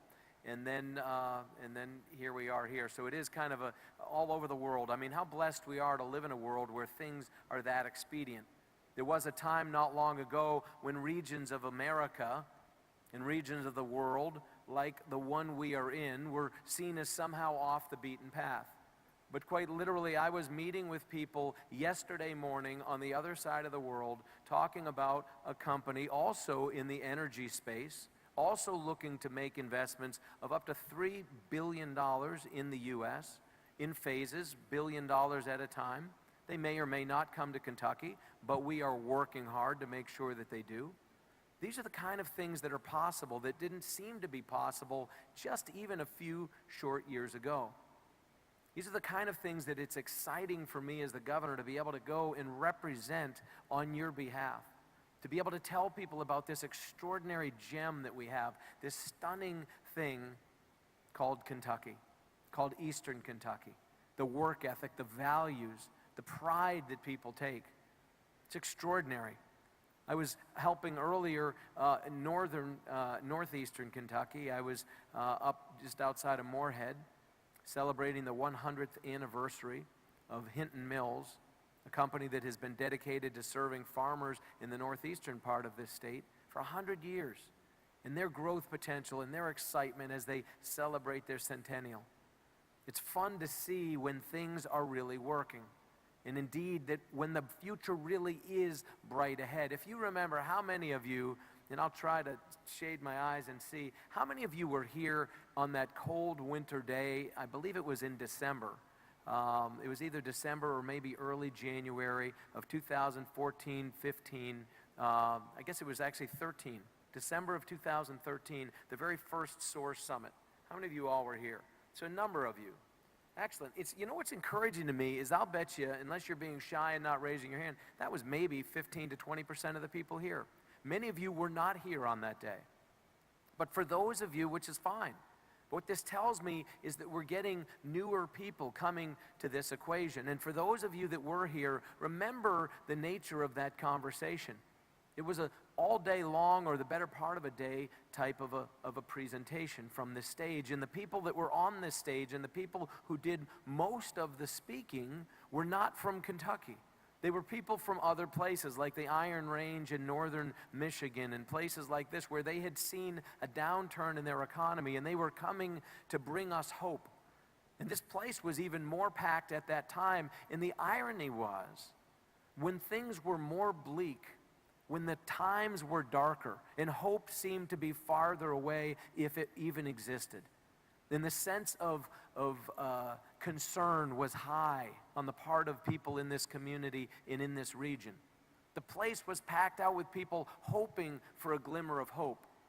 And now, as you are seeing and hearing in just 5 short years, we are seeing the culmination of all of the ideas that Congressman Rogers really had when he launched this thing just a handful of years ago. And now we're not just talking about hypotheticals. We're not just listening to other people tell us, hey, this could in fact happen.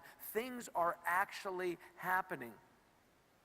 The old adage, which has then become a truism in many respects and famously worked into speeches by people like Abraham Lincoln, and now to the point that it's the motto of the Commonwealth of Kentucky, which is united we stand and divided we fall, is so true indeed.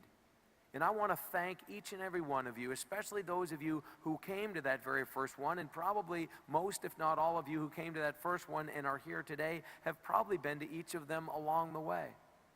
I hope you're feeling a change in momentum.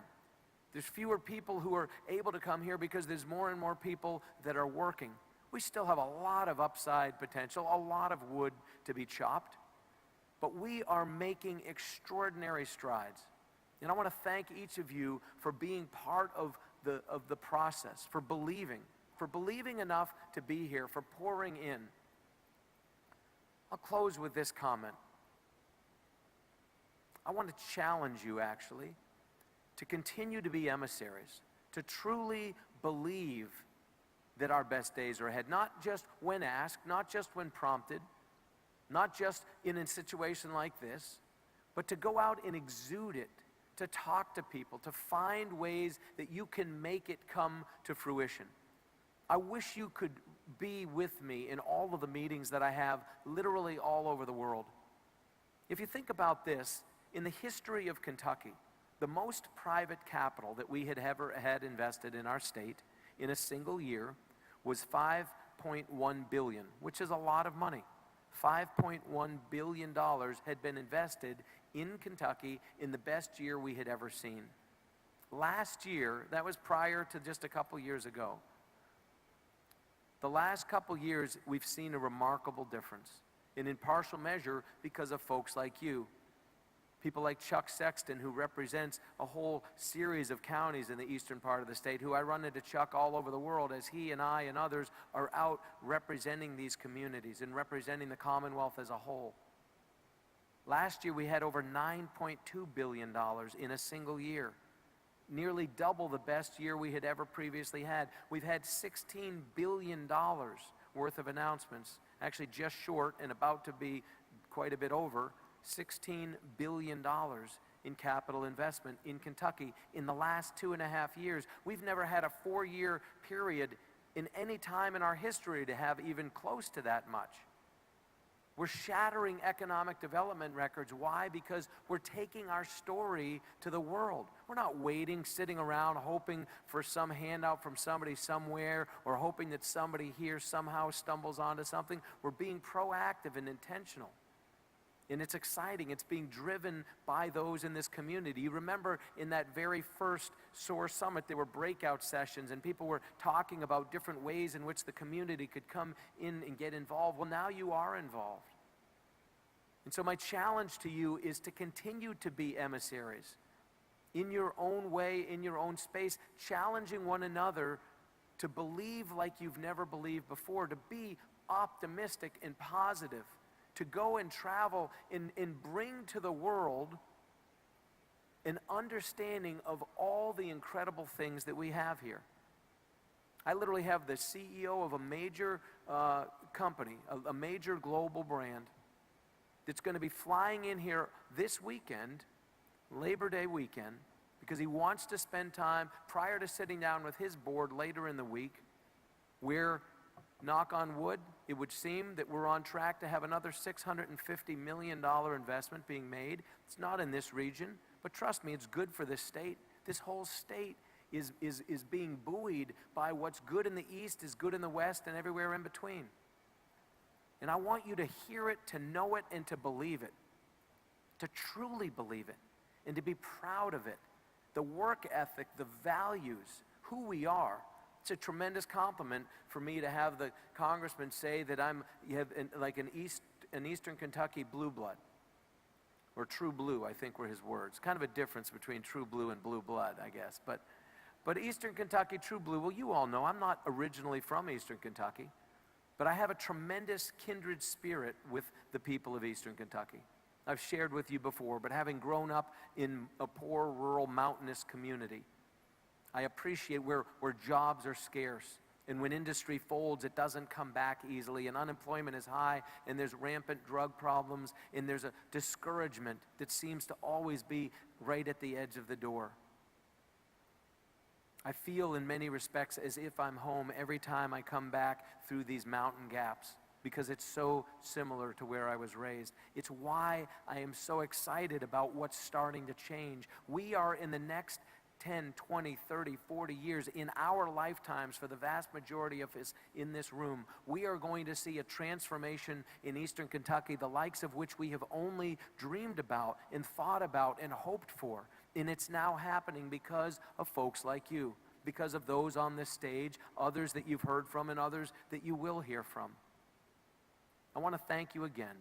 I want to challenge you again. Thank you for being here. Thank you for believing. Take it out there. I want you to humor me with something before I sit down. I'm gonna ask you to repeat with me, with great enthusiasm, if you truly believe it to be true, that united we stand and divided we fall. I want you to say that with me, if you would. United we stand, divided we fall. Say it again. United we stand, divided we fall. If you truly believe it, if you truly embody it, then our best days are indeed yet to come. Thank you, and God bless you.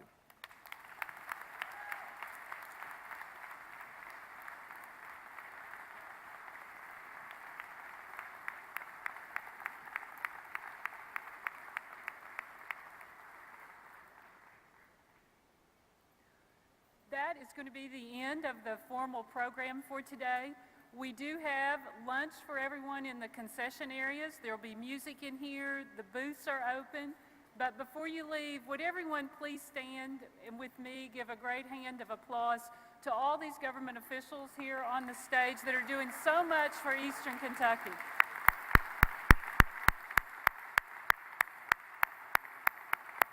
I'm glad you showed up. No, you're fighting. Lunch is sponsored by Kentucky Proud. Jared says lunch is sponsored by Kentucky Proud, but I was looking for him anyway. This is the guy that's put this summit together, and I think we owe him a great hand of applause. Thanks, Jared. Is there anything else we need to know? I'm going to announce, so Kentucky Proud sponsored lunch, a lot of locally sourced stuff in it, the meats for sure. They've got a basket here we're giving away to Chance Moore, so if you're here, we'll get you that. I hope everyone's had a great time. The booths are open. Lunch is getting ready to start. Bobby Osborne, the bluegrass legend, is going to be playing in just a few minutes. So come back, enjoy lunch, enjoy the music, and sponsored by CMH 23. Thank you to UK Healthcare, Pikeville Medical Center, our presenting partners making this happen. Everybody have a great day, a great Labor Day weekend. We believe there's a future in Appalachia. There's proof. Next year we'll have more proof. Thank you.